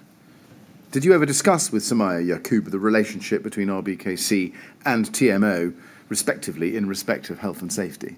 No, but I would have assumed that they were given copies of the audit reports, but that's just obviously wrong on my part. Right. Did Gary Mann or Samaya Yaqub ever comment on or disagree with you on any issues that you raised with them? I'm sure they commented. I don't recall disagreeing with them because I would have been, I'm sure that would have stood out. Yes.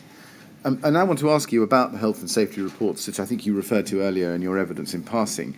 Can we go back to your first witness statement, please? TMO 50890, page 40, paragraph 180. And you say there in the middle of your screen, I also produced an annual health and safety report and action plan, which outlined the current strategy for the TMO, its performance over the last year, and its initiatives for managing and improving safety. This plan was discussed with the Health and Safety Committee, the Executive Team and the TMO Board before the full report, and an executive summary was presented to the RBKC Corporate Health and Safety Manager. The feedback we received from RBKC's advisor was then used to help identify any additional priorities for the upcoming year. What was the reporting period for the report? Do you remember? It followed the financial year, so my report would have been from the 1st of April to the end of March. I see. But it varied on depending on how busy we were, but it would usually be, I would try and get it ready by about the end of June, early July, which didn't always sit exactly well with the council's reporting annual report. So if they were trying to do theirs before mine was ready, then I would have to give them a summary in advance. Right. I was going to ask you about that. But invariably, the period, and it would have been invariable, would have been 1st of April to the 31st of March. The report might take a little time after that. Yes. Do you know why? Well, first of all, do you know what the council's reporting year was? I imagine it would be calendar year. I don't honestly know. Right. I didn't think it was calendar year. Or financial year? I thought it was financial year. Right. So you're only a few days out. Yes. Did that cause any difficulties?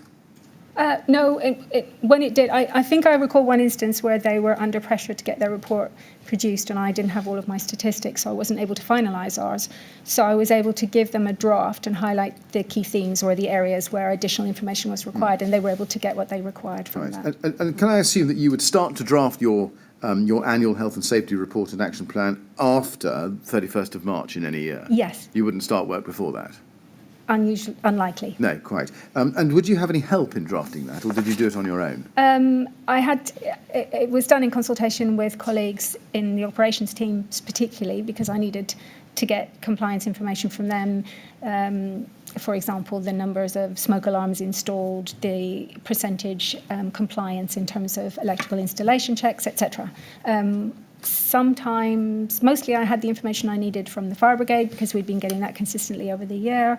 But yeah, it was done in consultation with a number of other colleagues. Certainly in relation to information gathering, but in relation to putting pen to paper, did you have any assistance, or was all the writing yours?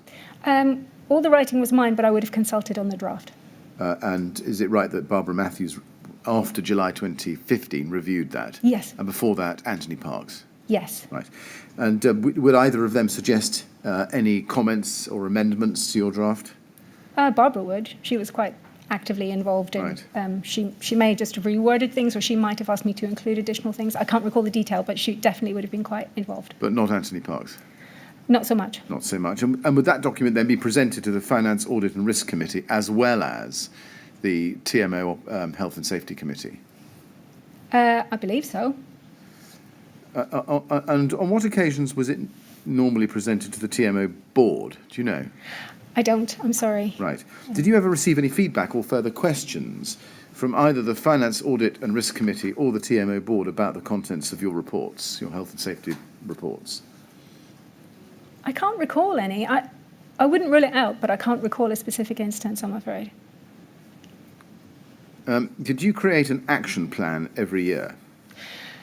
I don't think I did every year, but I think that was probably just lack of time, really. Right, lack of time. Well, lack of time just to draw it up. There was always one in my head that we were kind of working to, but it always made more sense if it was documented. And I endeavoured to, but I don't think I can say that I did one every year. Right. Well, I just want to ask you one or two questions about a specific health and safety action plan. This is for June 2016, for the year 2016 to 17, and it is at TMO 100007728.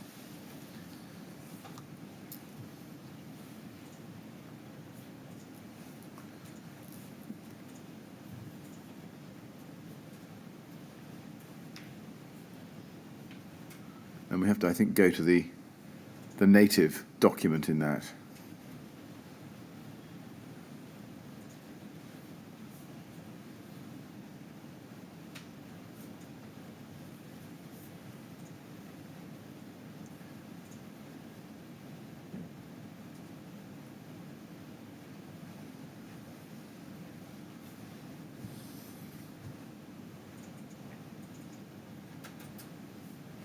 Yes, that's the one dated 14th of June 2016. Can you see? Yes. And it's paper 11, so clearly it was presented to a meeting.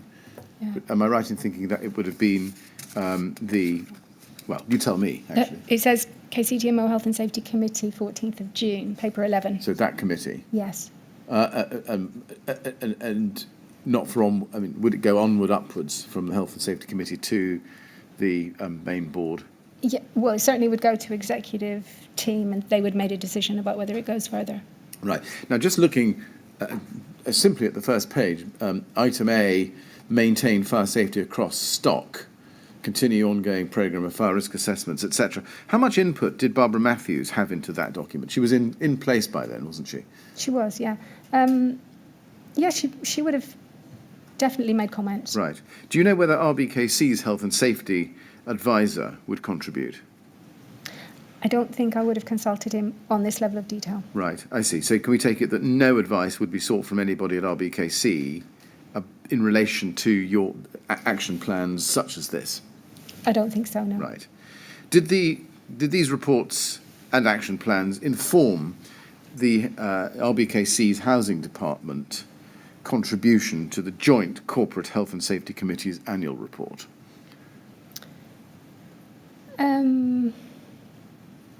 Sorry, would you mind running that by me again? Yes. Do you remember that there was such a thing called the Joint Corporate Health and Safety Committee annual report? That was produced by the Corporate Safety Advisor, yes? Yes. Yes. Yes. Did these reports go to that person? No, I don't believe so. I think my annual report, health and safety report, went to the Corporate Safety Advisor, and then any subsequent information that he requested, not probably this level of detail, because they were producing one report for the whole of the council, all of the different departments, and I think it was probably too much detail for them.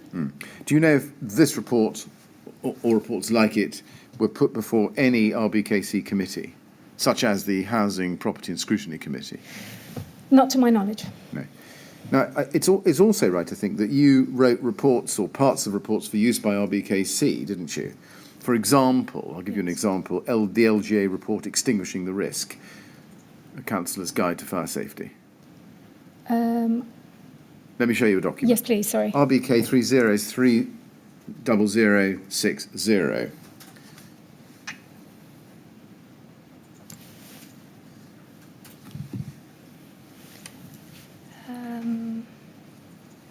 This is a document which was going to go to a committee. Looks like it was going to go to the Housing, Environmental Health and Adult Social Care Scrutiny Committee, 15th of March 2010.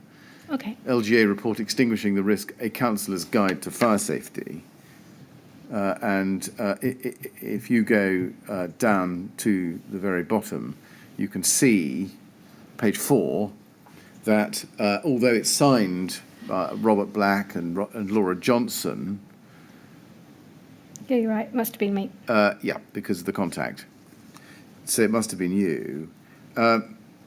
Is it right that you also drafted the health and safety sections of the TMO's performance reports for RBKC? Yes. You did. And you did that, I think, is this right, with Celia Chaliscan? Yes, I think they were coordinated by my colleague Janet Seward, and then Janet would have sent whatever we thought was our final version to Celia. If Celia had concerns, she would come back to me directly. Yes, thank you. I want to turn to a different topic now, which was the start of the FRA programme and Salvus's FRA management report in 2009. Okay.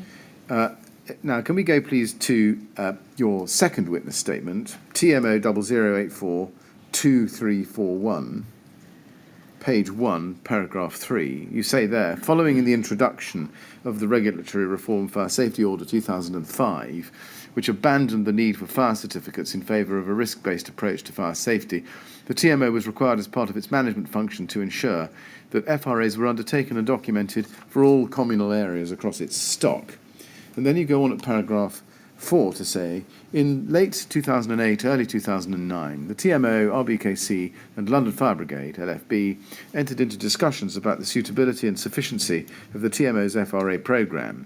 These discussions resulted in a joint decision to procure specialist consultants to undertake FRAs across the stock and adopt a risk-based approach to the FRA programme. Now, is it right that before 2009, the TMO did not engage external consultants to undertake FRAs at all? That is right. So it was all done in-house, was it? Yes. With the introduction of the RRO, there was a sort of belief that less complex buildings could be assessed by internal colleagues with a degree of training, which seems to have been fairly common across similar organisations in our sector. I think we got to the stage where we knew that wasn't sustainable. We were having dialogue with the brigade, who were saying these aren't suitable and sufficient, and we weren't challenging that. What we were trying to clarify for a number of months was what the fire brigade's view of suitable and sufficient looked like.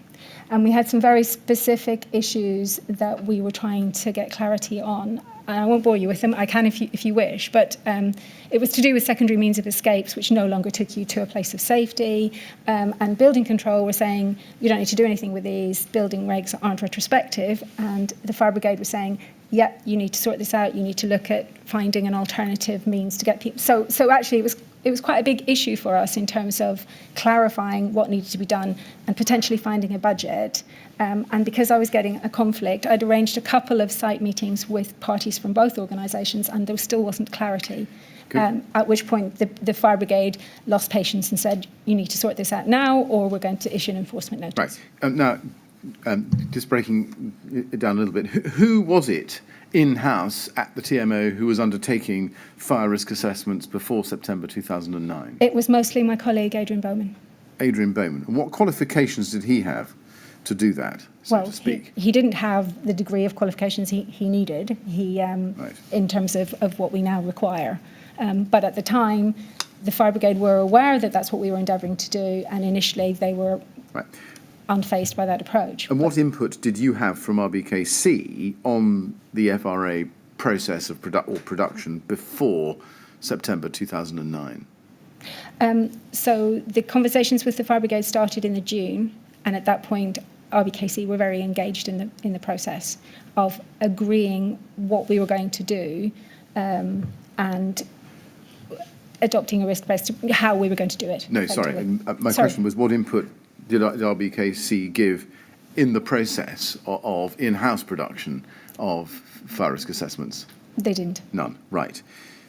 Now, you've mentioned the threat of an enforcement notice in 2009. That was the 17th of June, wasn't it? Yes, I believe so.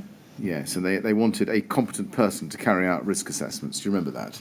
Yes, they wanted them to be suitable and sufficient. Absolutely. Yes, let's look at a document. Can we go to LFB 31977, page 23? LFB 31977, page 23. This is an LFB document. And it identifies that on the 18th of June, at the very top of the box, there was a discussion between team leader Sangster, TL Sangster, and Alexis Correa, who was Health and Safety Advisor for Kensington and Chelsea Council, stating they will be employing a risk assessor and putting money aside to implement all the works necessary. He asked if they do this, will TL Sangster not issue enforcement notice? TL Sangster agreed on the provision that the Council TMO provide us with a schedule of works. Were you aware of that discussion at the time? Yes, I believe that I was. Alexis Correa was Health and Safety Advisor in, I think, what was then the Social Services Department. Right. And how come it was RBKC indicating that it would employ a risk assessor and paying for necessary works and not the TMO? Do you know? I don't know. No. Right. Was the threat of an enforcement action or enforcement notice the principal reason behind the appointment of a consultant and the implementation of a risk-based FRA programme? No, I don't think that's really fair comment. We knew there was an issue, and we were working with them to clarify what standards they require, so that whatever action we took actually demonstrated the approach that the fire brigade wanted, and that was quite protracted and a bit frustrating, really, and still hadn't been resolved.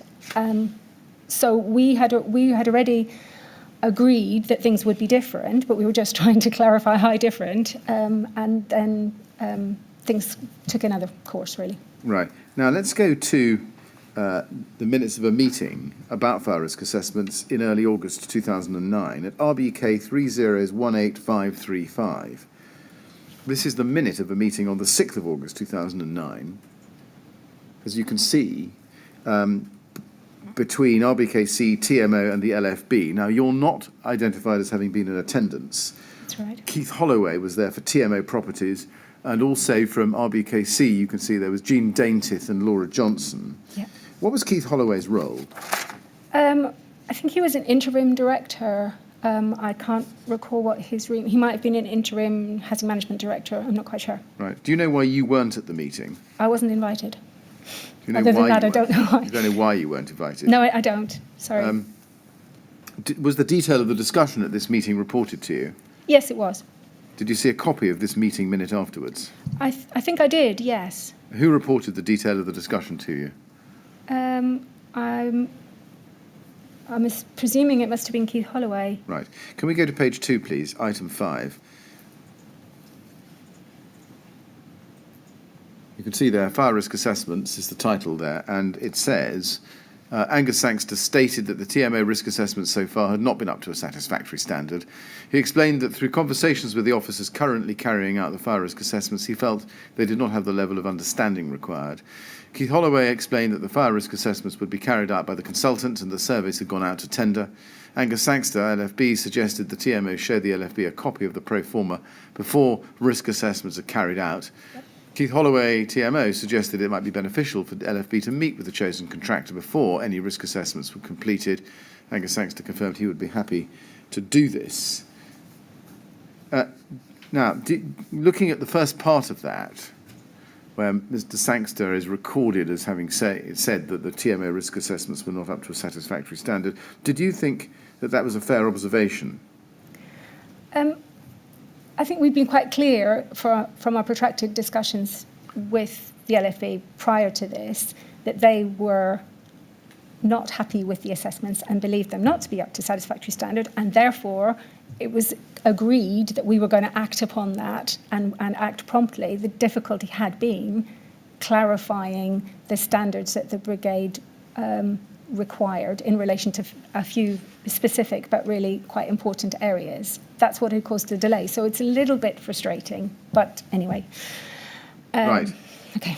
But in fact, this problem had been ongoing, I think, since 2008 and culminated in this episode. Yes, because we'd had on-site meetings with building control and the fire brigade, and there still wasn't a consensus about what standard I'm supposed to follow in which way forward. Now, if you go to the very bottom of the screen and count up 7 lines, you can see that Angus Sangster is recorded as saying this, or asking, whether the council and TMO felt that 3 years would be acceptable to carry out risk assessments of all the properties they're responsible for. Mm-hmm. See that? Yes. And then both Jean Dainty and Keith Holloway agreed. Angus Sangster asked whether the council and TMO felt that 5 years would be acceptable to carry out all the significant findings identified by the risk assessments for all the properties they're responsible for. Jean Dainty and Keith Holloway agreed. Were you aware of that discussion and agreement? Yes, I was. You were. And then if you go to page 4, item 10, you can see there, it says in the second full paragraph up, just above item 11, it says, Angus Sangster, LFB, replied he feels TMO need to develop the level of competence amongst their staff. He also suggested a member of staff from the council/TMO could be seconded into the LFB in order to gain experience of fire safety procedures. Were you aware of that discussion? Presumably you were if you saw this minute. Yes, but it never amounted to anything. Well, I was going to ask you, was anything done ever to pursue that suggestion? The offer was never made formally, other than the suggestion here. No, but did anybody at the TMO ever actively seek to take the LFB up on it?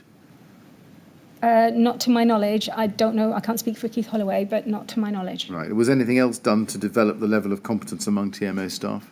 Well, yes, but also there was quite a lot done to develop our relationship with the fire brigade so that we wouldn't have areas where the standards were unclear.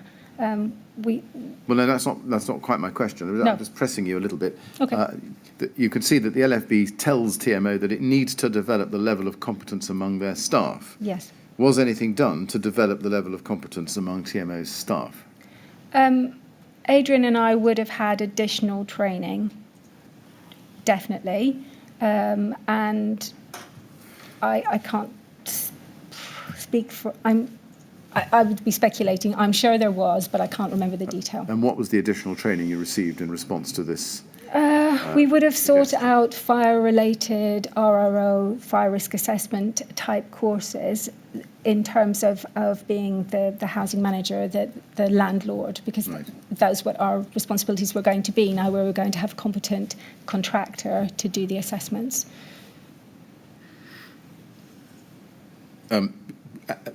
From whom did you seek those fire-related RRO risk assessment courses? I can't remember as I'm sat here now, but I would have always checked with my institution. I would have checked. I may have asked for a steer from the fire brigade about what they would recommend. I may have asked Salvis. I don't know. There's a range of possibilities, but I can't recall the detail, I'm sorry. And did that training, whatever it was, educate you as to how to go about instructing a fire risk assessor and making sure you knew what to expect from a competent fire risk assessor? Yes, I believe so. Right. Did that training educate you at that stage? And don't forget, this is early on. This is 2009. Did it educate you as to the content of PAS 79 2007 edition? Yes. I would never have been an expert on PAS 79, and I didn't think that I needed to be, but I would have had an awareness of it. I would have known where to consult it. I would have had an overview of it, right. Yes. Can we then move on to the story? January 2010, LFB 3031977, please. Page 30 in that run of documents. This is a letter dated the 27th of January 2010, and it's from, as you can see, you can see that it's from Jean Daintith and Laura Johnson on page 1, and it's addressed to Mr. Sangster, compliance with the RRO. And if you go to page 2, you can see that it's signed by Robert Black and, forgive me, I'll just wait a moment, page 2, Robert Black and Laura Johnson, yes, respectively. If you go back, please, to page 1, looking at the first paragraph, page 30, it says, further to our recent meeting at your offices with Pam Sedgwick, RBKC's Housing Client-Side Manager, and Janice Wray, the TMO's Health and Safety Advisor, we write to confirm our commitment to complying with this legislation and to set out our approach to achieving compliance. Were you aware of this letter when it was sent, do you think? I think it quite likely I drafted it. I was going to ask you that. You think you drafted it. Is that because under the date it says, please ask for Janice Wray? Yes. Yes. Did this agree the action points set out in the letter? Doctor is best approach. Yes, if you look at the bottom of page 30 and over to page 31. Yes, I believe this was just confirming the discussions that had been had with the brigade, that these were the points that they'd set out, and this is what we had progressed. So this is a record of what was agreed at the meeting you were at? Yes, yes, thank you. Now, if we go to the very bottom of page 1 and look at the third bullet point there, it says, appoint a competent fire safety consultancy partner to undertake the fire risk assessments at each of the 110 potentially high-risk blocks. Did the phrase fire consultancy partner mean anything specific to you in relation to the level of qualification of the fire consultant that was agreed with the LFB? Fire safety consultancy partner wouldn't be a term that I would have used generally, but in the procurement process, my procurement colleagues were advising that this is how we define people. In terms of competency, we set that out in the tender, what we would expect competency to look like. Was there any discussion at this stage about competence, about what competence was in this context? In this context, sorry, can I see down to the bottom of? Yes, of course. We turn to page 31, which is page 2 of the letter.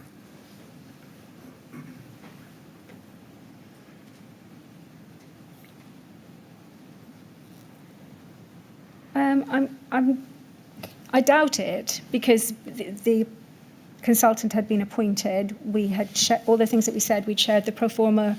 We'd done joint site visits. We'd asked the brigade to attend progress meetings. So they'd been fairly heavily involved. Yes. So I don't recall there being, and they were happy. I don't recall there being specific discussions about competence at that stage. No. Just panning out from the detail of this document. This is January 2010. Yes. Now, you will remember that in the September of 2009, Salvus had been appointed to do FRAs for the TMO's stock. Do you know why what we see in this letter is being discussed at this point, January 2010, when in the summer of the previous year, the TMO had already run a selection process for fire risk assessors and had appointed salvors? I don't know, actually. I'm assuming it was a bit of a belt and braces. Perhaps it was the 4-monthly progress meeting. Perhaps it was to coincide with that, just to confirm that these were the original discussions. This is what we said that we would do. We're just confirming that that's what we've done, because the engagement with the fire brigade had been ongoing constantly throughout. So they were aware of this. I'm assuming somebody wanted a formal record, like an audit trail of what we've done. I see. And maybe that there's a clue to this in the last, fourth bullet point at the bottom of page 30. Seek a commencement date. If we go back to page 30. Last bullet point on that page.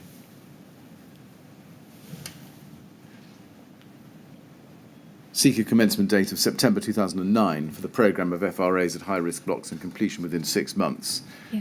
I mean, this is now almost at the end of that 6-month period. So was this essentially backward-looking, at least this part of the letter? I'm assuming so. I assumed it was to sort of confirm that we had put in place, what we had agreed with the fire brigade would be put in place. Right. Now, if we go back to page 2 of this letter, first bullet point, at the top of the page, you can see it says this: evaluate the performance of the fire consultant and, resource permitting, adopt the same approach to completing the FRAs of the medium and also the low-risk properties. Aim to undertake the programme of medium-risk FRAs at the conclusion of the high-risk programme. Aim to commence the low-risk programme immediately on the completion of the medium-risk project. Now, at this stage, January 2010, the high-risk project wasn't quite completed, and is this right? The medium and low risk hadn't even been put out to tender yet. That's right. So this part is forward-looking. Yes. Yes. Can you help us with what was discussed in terms of evaluating the performance of the fire consultant there? At this meeting, I doubt much was discussed. I think the fire brigade were happy with the progress we were making. They wanted to be assured that it was going to be sustained and ongoing. And so that's what we said our intention was, to meet the 3-year deadline that they had set out. But I doubt the detail. As you say, we hadn't yet completed the high risk. Were there any criteria or objective standards formulated or identified at the meeting to allow you to evaluate the performance of the fire consultants, so to speak? Not that I recall. Right. Would you agree that it appears that there was an agreement for this to be done, not only for the high-risk properties, but also the medium and low-risk properties, if resources permitted? I think the resource permitting was about, do we adopt the same approach? But I can't really confirm. But yes, you're right. Right. And was the agreement that RBKC would also evaluate the performance of the fire consultant, or was this just the TMO doing that? No, it was very much a joint initiative. And what system then was established for RBKC to evaluate the performance of the fire risk assessor? Well, they were attending all of the progress meetings, so they could see where we were at in terms of progress being made against the programme. They could see the issues which were arising, how they were being addressed, and they could see the interaction with the fire brigade and the fire brigade's requirements. So they were sort of party to, they had overview of the process. And who at RBKC would do that? You mentioned I mentioned Anne Muchmore earlier on. I think it was still Anne Muchmore. At a later time, she was replaced by Roger Keane, I believe, but at this stage, I think it was still Anne Muchmore. And you've covered this, I think, but just answer me again, if you would. What would RBKC's evaluation involve? I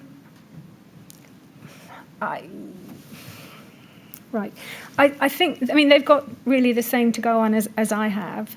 I can't recall exactly how we did it. It's quite likely that we had a meeting with Janet Rhymes, our professional services officer, who's from the procurement team, and kind of sat down and worked out if we had got what we expected delivered from Salvis.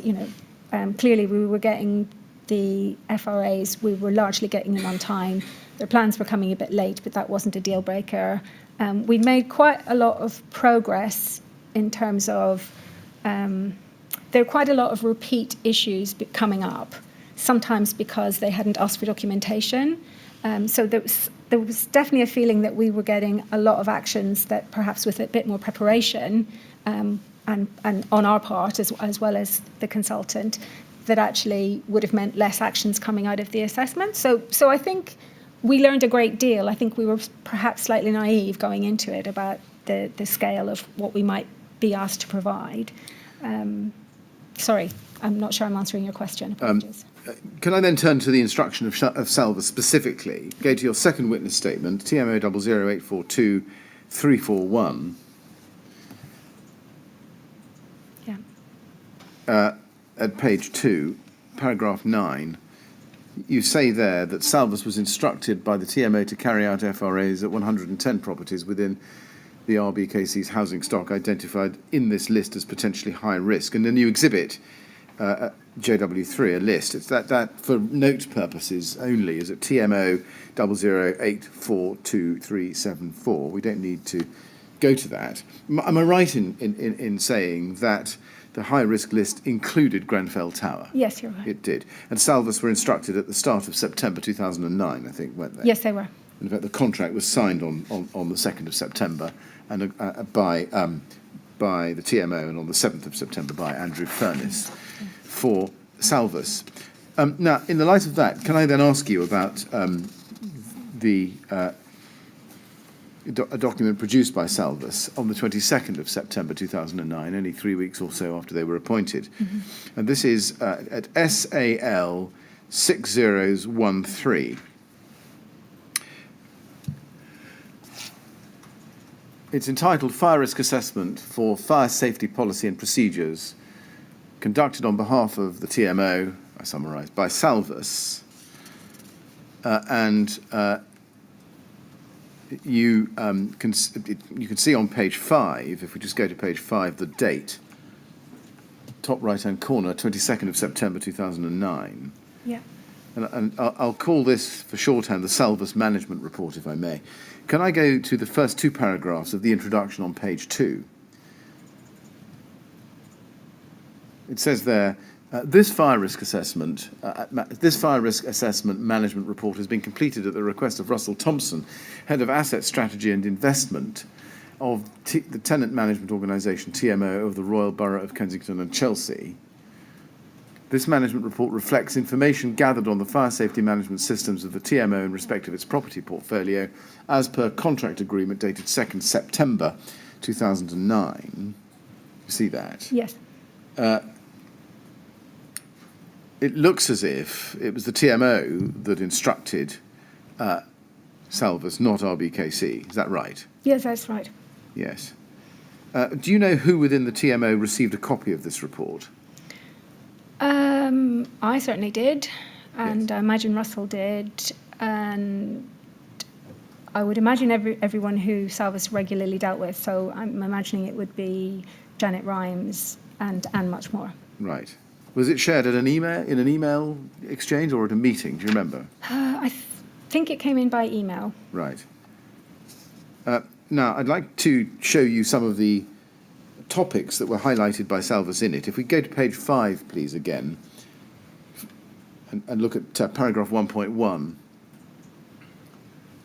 you can see the hazard column there. And under 1.1, it says lack of a TMO fire safety policy statement.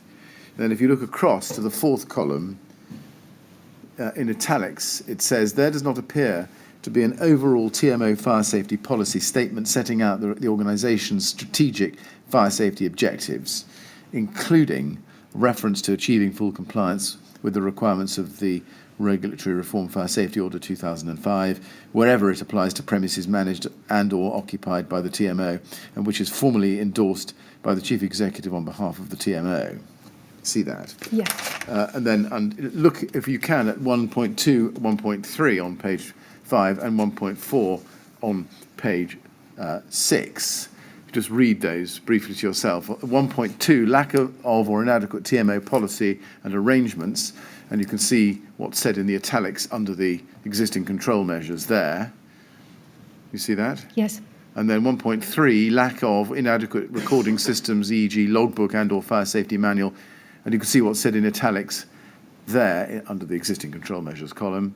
And then if you turn the page to 6, page 6, top of the page, 1.4, lack of or ineffective managerial audit of fire safety arrangements. And again, you can see what's said in italics there. You see that? I've shown you, albeit a bit briefly, perhaps, the hazards and the identified existing control measures and those which are not adequately controlled. Did you agree with Salvas's conclusions in the italics? Some I did and some I didn't. We didn't have a written fire safety policy statement at that stage. That's correct. I looked at this report recently, and there are a number of things on here that probably shouldn't have been on here. However, some of it, it was absolutely valid. Of the 4 I've shown you already, 1.1, 2, Yes. 3 and 4, did you disagree with any of those? I think with regard to the one about the premises log, that was just not going to work for us. It would not. We wouldn't have been able to ensure that contractors were going to complete that every time they attended the premises, and so I think we. That's 1.3. Yes, I believe so. Sorry, it's not on my screen. No, foot of page 5. Let's just have it up, please. 1.3. You say that was impracticable. Yes, when I researched it with colleagues and neighbourhood and housing management colleagues particularly, it was felt that wasn't going to work.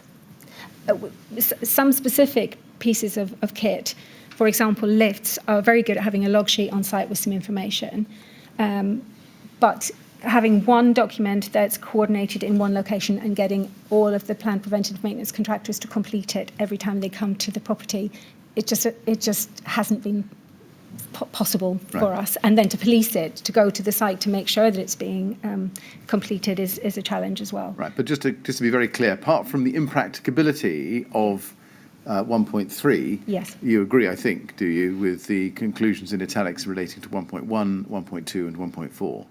I agree that we hadn't documented our arrangements in terms of fire safety at that stage.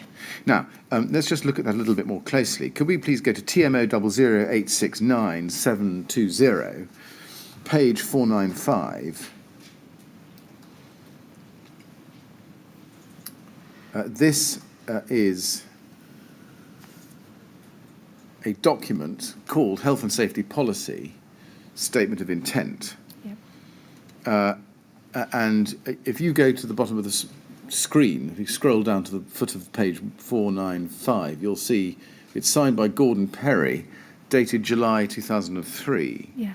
That policy, as I say, appears to be dated July 2003. Was that the only policy that was in force at the time of Salvas's review in September 2009? I'm sorry, I can't recall. It's not a fire safety policy, is it? No, it's a health and safety policy statement. But I'd be surprised if there hadn't been one in the intervening years, but I don't recall. Well, I take that point, and I was going to ask you, it doesn't appear to have been updated since the introduction of the fire safety order, or the RRO rather, in 2005. We haven't seen a document which did that. Do you know why that is? I don't know why that is, and I'm really surprised if that's the case. Did you provide this document to Salvas before they completed their report, do you know? Sorry, I don't know. No. Is this the first time you've seen this document, do you think? For a very, very long time, yes. Right. Going back, if we can then, to the Salvas FRA Management Report, please, SIL 6013. Can we go now to page 19? This is the action plan, the first page of the action plan, as you can see at the top. And you can see the key. There's colour coding on the right-hand side. You see that? Yes. And if you go to yes, on the right-hand side, key to colour coding, red statutory breach, amber best practice / guidance, green consultant recommendation, additional life risk protection. You see that? Yes. And if you then go to the action plan itself on page 13,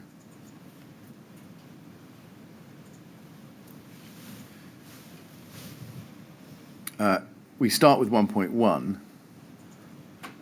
and they go up through the pages from page 13 to page 19. I've counted 19 areas where the TMO was considered to be in statutory breach, in other words, had a red mark next to the item. That's my counting. Would that be right? I mean, it's a question just of counting, but would that surprise you? 19? If you've counted them, then Right. that must be the case. Okay, and if we look at the second column, priority rating, the majority of the items which are flagged red, if you just scroll down the pages, are priority rated 3 or 4. Take that from me, that most of them are. That means, a rating of 3 means that the action needed to be taken within 1 month. That's right, isn't it? Yep. And if we go to page 19, perhaps we'll see that more clearly. Key to priority rating. 3, undertake action within 1 month. 4, action within 3 months or agree plan within 6 months. So you were aware of that, presumably, when you saw their work and you saw how it worked, yes? Yes. Yeah. And now if we go back then to page 13 and look at a specific action, action 1.2, it says there, and again this is mostly marked red, you see that it is strongly advised that adequate policy and supporting arrangements are introduced to explain how TMO will meet the objectives set out in the strategic policy statement so as to ensure suitable and sufficient fire safety is maintained at all times throughout the managed estate property portfolio. And that, as you can see, had a priority rating of 4. It was a red item with a priority rating of 4. That means that it should have been actioned within 3 months or a plan agreed for it within 6 months, yes? Was that your understanding at the time of that specific item? Yes. And if you go to page 18, item 9.3, you can see there it is strongly recommended that TMO consider development of formal procedures to deal effectively with fire safety issues associated with disabled or vulnerable tenants and leaseholders, but also any employees.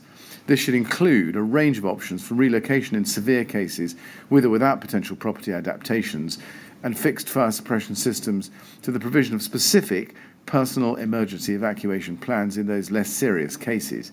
See also recommendations in HM Government Guidance and Building Regulations Approved Document M. So you could see from that there was also a red 4 in relation to disabled and vulnerable tenants and leaseholders and employees, yes? Yes. How did you plan to address that deficiency at that stage? Do you remember? At that stage, I think my housing management colleagues were starting to gather more information about vulnerability. I know over the years the method by which they did that fluctuated.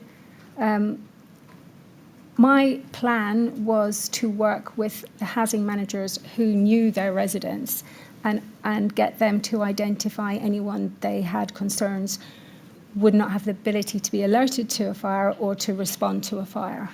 And that wouldn't always result in a PEEP, because in some cases it would have been about their sensory deprivation, which could have been, and in some cases was, rectified by changing how the automatic detection in the dwelling worked so that they could be alerted. In some cases, we certainly had quite a lot of involvement with people who'd been identified as potentially hoarding. In those cases, what we did was some cases they needed cookers. In extreme cases, sometimes they needed cookers to be cut off. There was a range of things that we had in place. We would ultimately, and we did in a small number of cases, produce a PEEP. But the reality is, would be unlikely we would have had any staff who could assist, so we would have been quite constrained by whatever PEEP was drafted.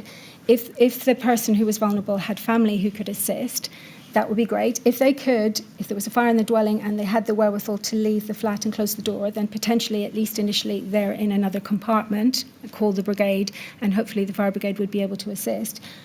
But it was going to be a challenge. Let me be a bit more general.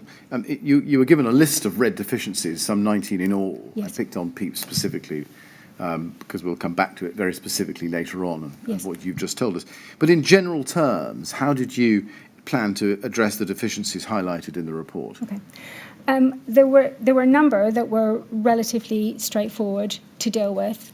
There were issues which we did fairly promptly about amending the ESA's checklist so that we ensured that they were checking all of the additional fire safety issues, the final exit door, the signage, the emergency lighting, etc.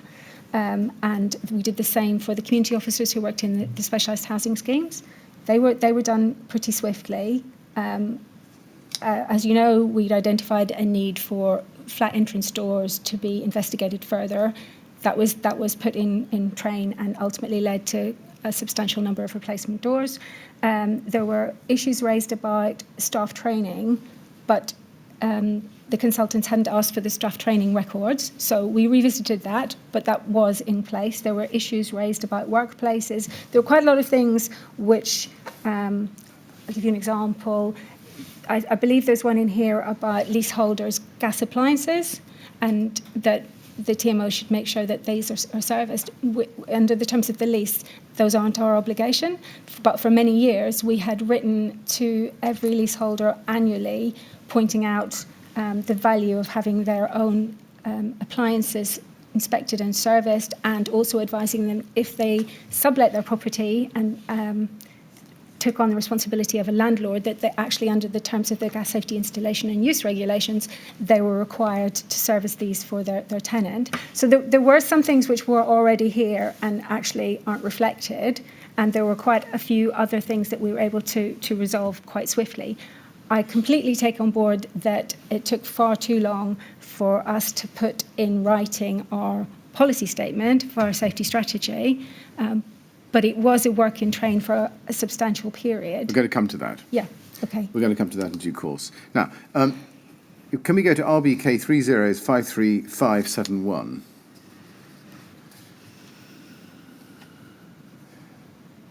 This is a report for the TMO board dated the 8th of October 2009. Okay. And if you go to page 3, we can see that your name is on it, Yep. which is why I'm putting it to you that you prepared that document. That's right. That's right, isn't it? Yep, that's right. And you can see that at page 2, paragraph 3.4, it says, a further meeting was held with Salvus on 24th September to enable them to have sight of our fire safety policies, procedures, planned maintenance, contract, etc. The feedback from this meeting is that generally the TMO have good fire safety policies and procedures in place. However, these have not been consistently documented. Therefore, the TMO must review and update our fire safety policy and procedures to more accurately and comprehensively reflect our good practice. The TMO Health and Safety team has now started work on this review. Was the meeting on the 24th of September 2009 itself minuted, do you know? Sorry, I wouldn't know. Normally they were, so if not, I'd be surprised. What fire safety policies and procedures did you show Salvus at that meeting, do you know? I don't know. Right. Did you show them the 2003 policy with Gordon Perry's name at the bottom? I'm sorry, I don't know. I don't know. You don't know.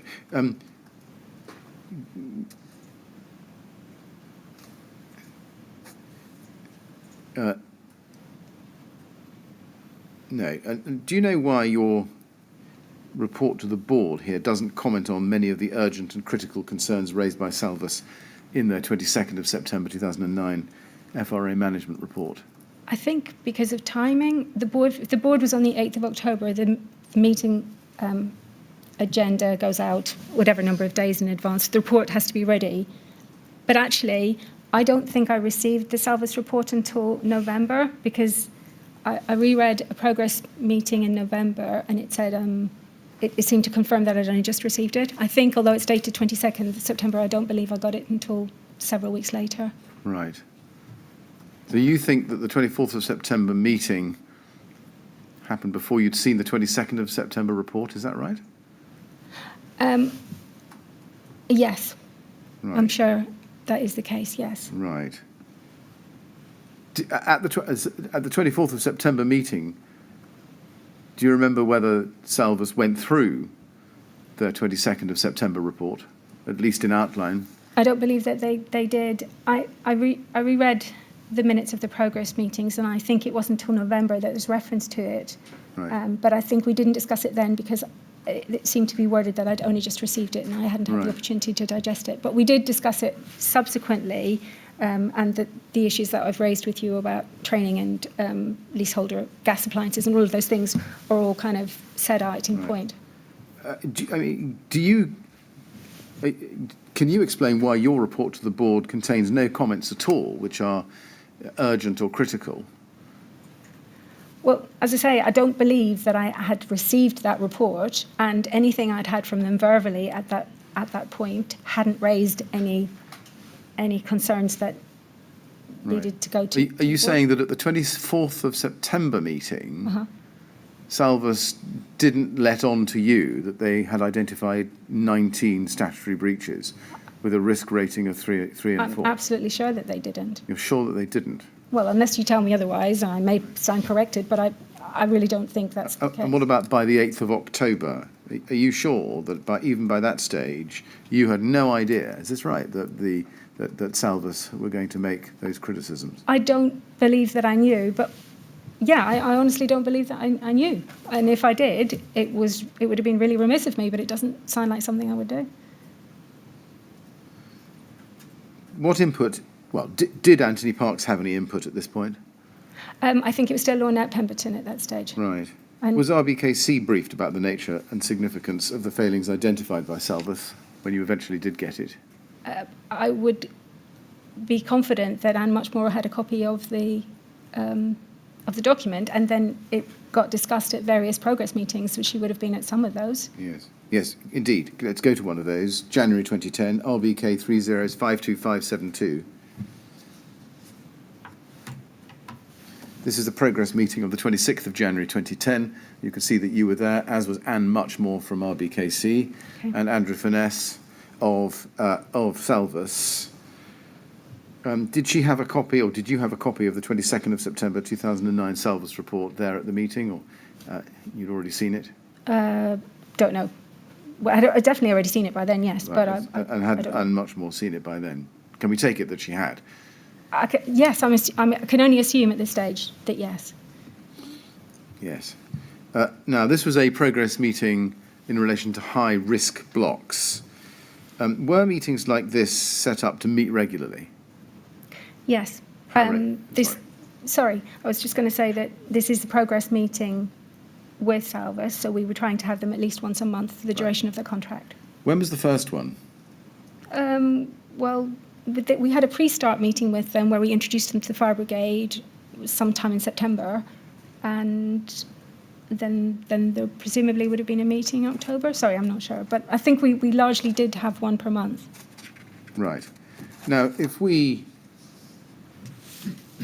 Right, I'm just trying to get to... I'll come back to this in a moment. I'm just trying to get to the bottom of your evidence about when you first saw the 22nd of September Salvus report. You say you didn't have it at the meeting of the 24th of September, and you hadn't had it by the time of your 8th of October report. That's what you're telling us.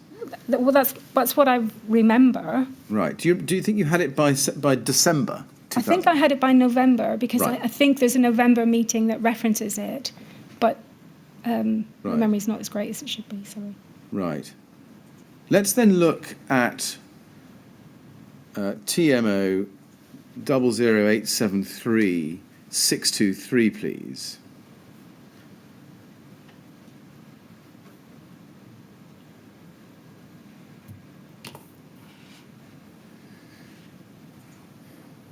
This is a report of the 10th of December 2009 by you, as you can see. But if you go to page 2,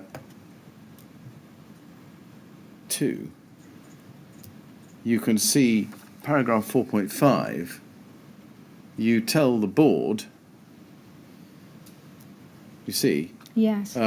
we have also received a management report from the consultant which sets out the fire safety framework within which we and our contractors should be working. There's no hint in that sentence there, or anywhere else in this report we can find, of the 19 statutory breaches, or any statutory breaches, identified by Salvus in their 22nd of September 2009 report. Do you know why that is? No, I don't. But any reports that I drafted for the board would have gone through my line manager, and she would have also had a copy of the report. So I can't give you an explanation for that. It certainly should be referenced. Yes. Well, do you ever remember passing on even the gist of the criticisms made by Salvus in their September management report to the TMO board? I can't recall doing it, but I would have, Lornette and I would have spoken about it at length. So unless she perhaps took something to them that I'm unaware of, I don't know. Do you ever remember a discussion about how much, if any, of that report you were going to communicate to the TMO board? No, I don't.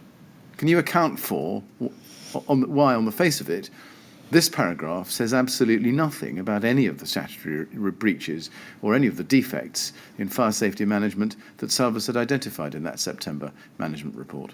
No, I can't give you an explanation. Let's go back then to the progress meeting note, please. If we go to, this is RBK 3052572. If we go to page 3, please, at the bottom, it says under 4, Salvus Management Report, Fire Safety Policy and Procedures, 4.1, Janice had prepared a list of queries she wanted to raise with Salvus, and these were circulated and discussed. Responses given as follows. Numbering relates to the points on the management plan. And there then follows, if we scroll down to page 4 and on, a list of some 15 bullet point queries. And at the bottom of page 3, for example, we get back a page, 3.1, and I'll just show you one or two examples. It says, JW advised that training records are available from the HNS or HR team. And then bottom of page 4, item 9.1, penultimate bullet point there, JW advised that the TMO emergency plan is available to all staff on the intranet. AF confirmed that this would be sufficient, providing all staff have access to the intranet. JW advised that this is the case. And then top of page 5, 9.3, requirement for formal procedures to deal effectively with fire safety issues associated with disabled or vulnerable people. JW outlined the TMO's current approach and asked AF to clarify this requirement. AF suggested a formal documented system needs to be implemented. Yes. I've shown you those really as a selection. It doesn't appear that you raised those queries with Salvus on the 24th of September 2009, or did you? Sorry, Sorry, this is January, is it? Yes, this is January. This is 26th January. I'm sorry, I don't know. It'll be whatever it says in the minutes. Right. Do you know, or do you remember what documents you did show, or policy documents you did show Salvus at the 24th of September 2009 meeting? No. Right. It appears from this meeting, or the note of this meeting, that actions identified in that management report still required actioning. Is that right? Some did, definitely, yes. Yes.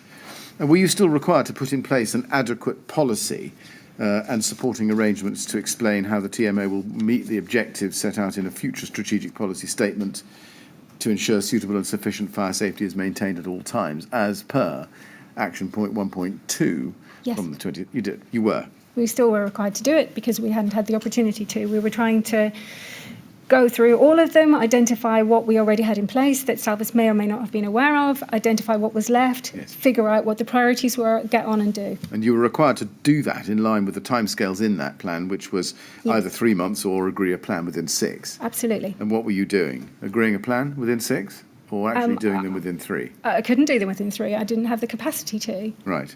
Did you ask anyone at RBKC to give you the capacity to do it within 3? No. Why is that? I can't tell you really. I don't think I thought that was an option. I was hoping to get through it as swiftly and effectively as possible. We made quite a lot of progress in quite a short space of time, but no, we didn't get through it all in the time I would have wanted to. Right, but I mean, why not go for the 3 months rather than just a plan within 6? given that RBKC were on this, effectively at this meeting, they were at the table, so to speak, why not simply ask RBKC for the support so that you could satisfy this recommendation within the 3 months recommended? I can't answer that. I must have felt it wasn't an option, but I can't answer that beyond. Sorry. You must have felt that it wasn't an option. Why did you feel that it wasn't an option? I'd like to understand that. I think we worked in an environment where budgets are constrained. That there isn't a large pot of money that can be dipped into on a regular basis. Right. So I must have felt that that wasn't something that was available to me. But I can't really tell you any more than that. Right. Sorry.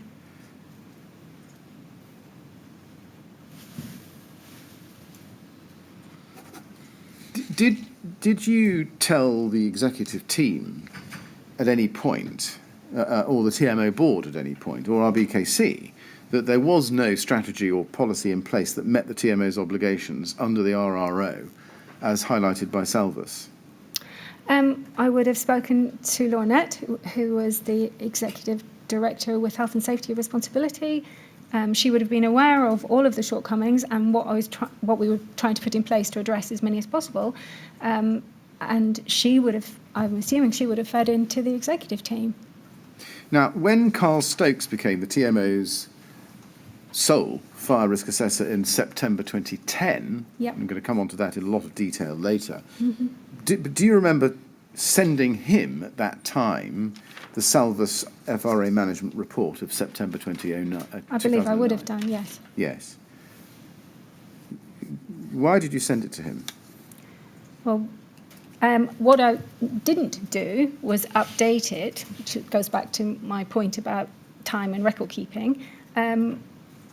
I wasn't clear whether Salvus had shared that with him. I assumed that they had, but just in case, for the absence of doubt, as our fire risk assessor, he needed to be aware of any areas that were still areas of concern. Now, he told us that he didn't recall seeing it and didn't recall asking you for confirmation that the items had been remedied. Is that right? He didn't ask you those questions.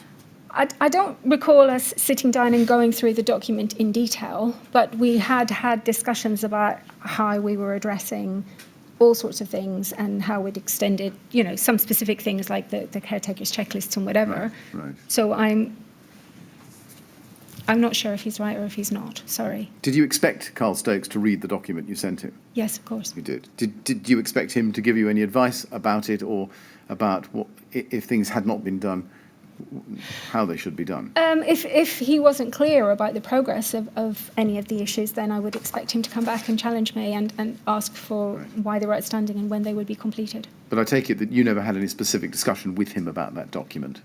Not that I can recollect, but that doesn't definitively mean it didn't happen. Sorry. Did you ever expect Carl Stokes to incorporate the conclusions from that fire risk assessment management report into his own fire risk assessment work for the TMO? Never really thought about it, to be honest. I think that the deficiencies had been identified, and it was for us to resolve them and put effective things in place as soon as possible. I see. So you didn't regard the outstanding items or any of the 19 red statutory breaches identified by Salvus in that report as a matter for your FRA, your fire risk assessor, and his FRAs? To some extent, I think that was a question for him. I mean, he had the information. I'm confident I would have briefed him in where we were at and what we were planning to do to address the ones that were outstanding. We didn't have a conversation that he should or shouldn't put things in. He's a fire risk assessor. It's his call what goes in the assessment. Did you ever tell Carl Stokes about the deficiencies in the TMO's fire safety management system that Salvus had identified in the FRA management report? Sorry, I've already given him a copy of the report, so yes. he's got it. Yes. I believe I've briefed him and the progress we have made and are making in order to yes. close it down. But beyond that, I don't have... Yes, I see. I can't recall any others. Can I then turn to fire safety strategy and policy from 2009 to 2017? And Mr. Chairman, not going to finish this topic self-evidently by 1 o'clock, but I can certainly make a decent start on it in the 4 minutes available. All right. We looked at or discussed Salvus's recommendations in 2009, particularly that the TMO did not have a fire safety policy statement and that there were inadequate TMO policies and arrangements for fire safety at that time. Do you know when the TMO fire safety strategy was first created in the form of a written document?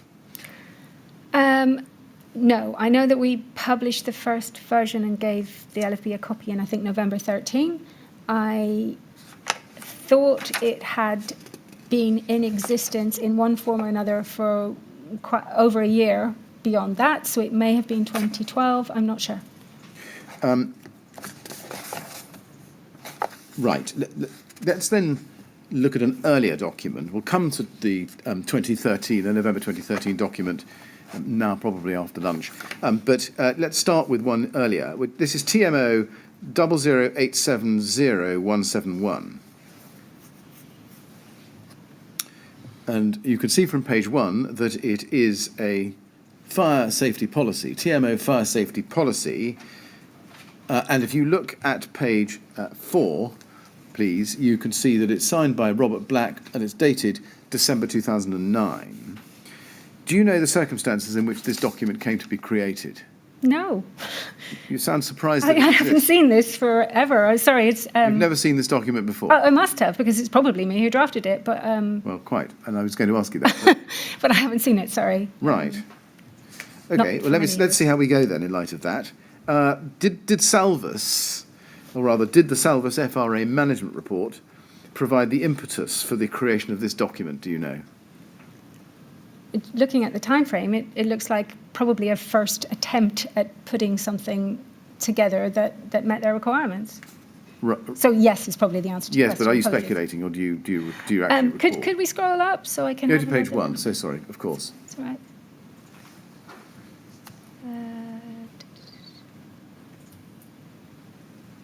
It is trying to make a commitment about complying It with is. the RRO. I think you're probably right. Well, do you know, or are you speculating like I can? I don't know for sure. Right. I'm sorry, but it's...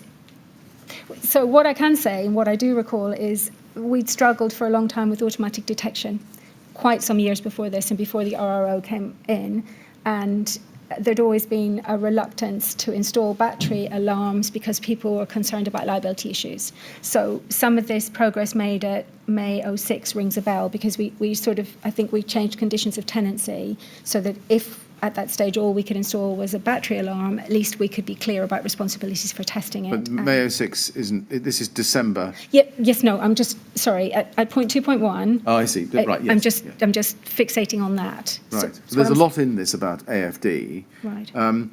Slightly more broad questions, twofold. First, did you provide a copy of the Salvus report to Robert Black?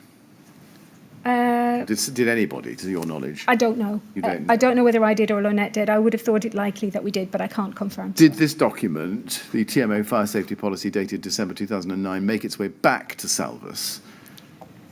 Don't know. You don't know whether they commented on it or had any input into it? Truthfully, I don't. I'm sorry. And you don't know whose decision it was to draft this document? No, I think that just because of what I've just said about automatic detection, I think we did have a document that had been tweaked and amended over a period of years. So it's possible that we've amended that to take account of some of the issues that are being highlighted. Now, take it But from I'm me that speculating. this document makes no Mr. reference Mills, I'm wondering whether we should come back to this after the adjournment, to... because there's quite a lot of work to go through this, isn't there? well, I wasn't proposing to because she hasn't seen it before.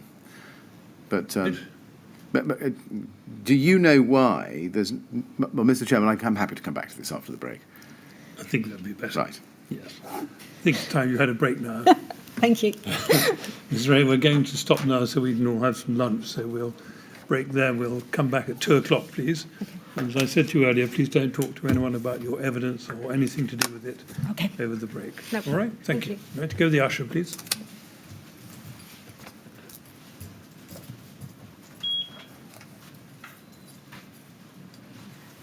Thank you. 2 o'clock, please. Okay.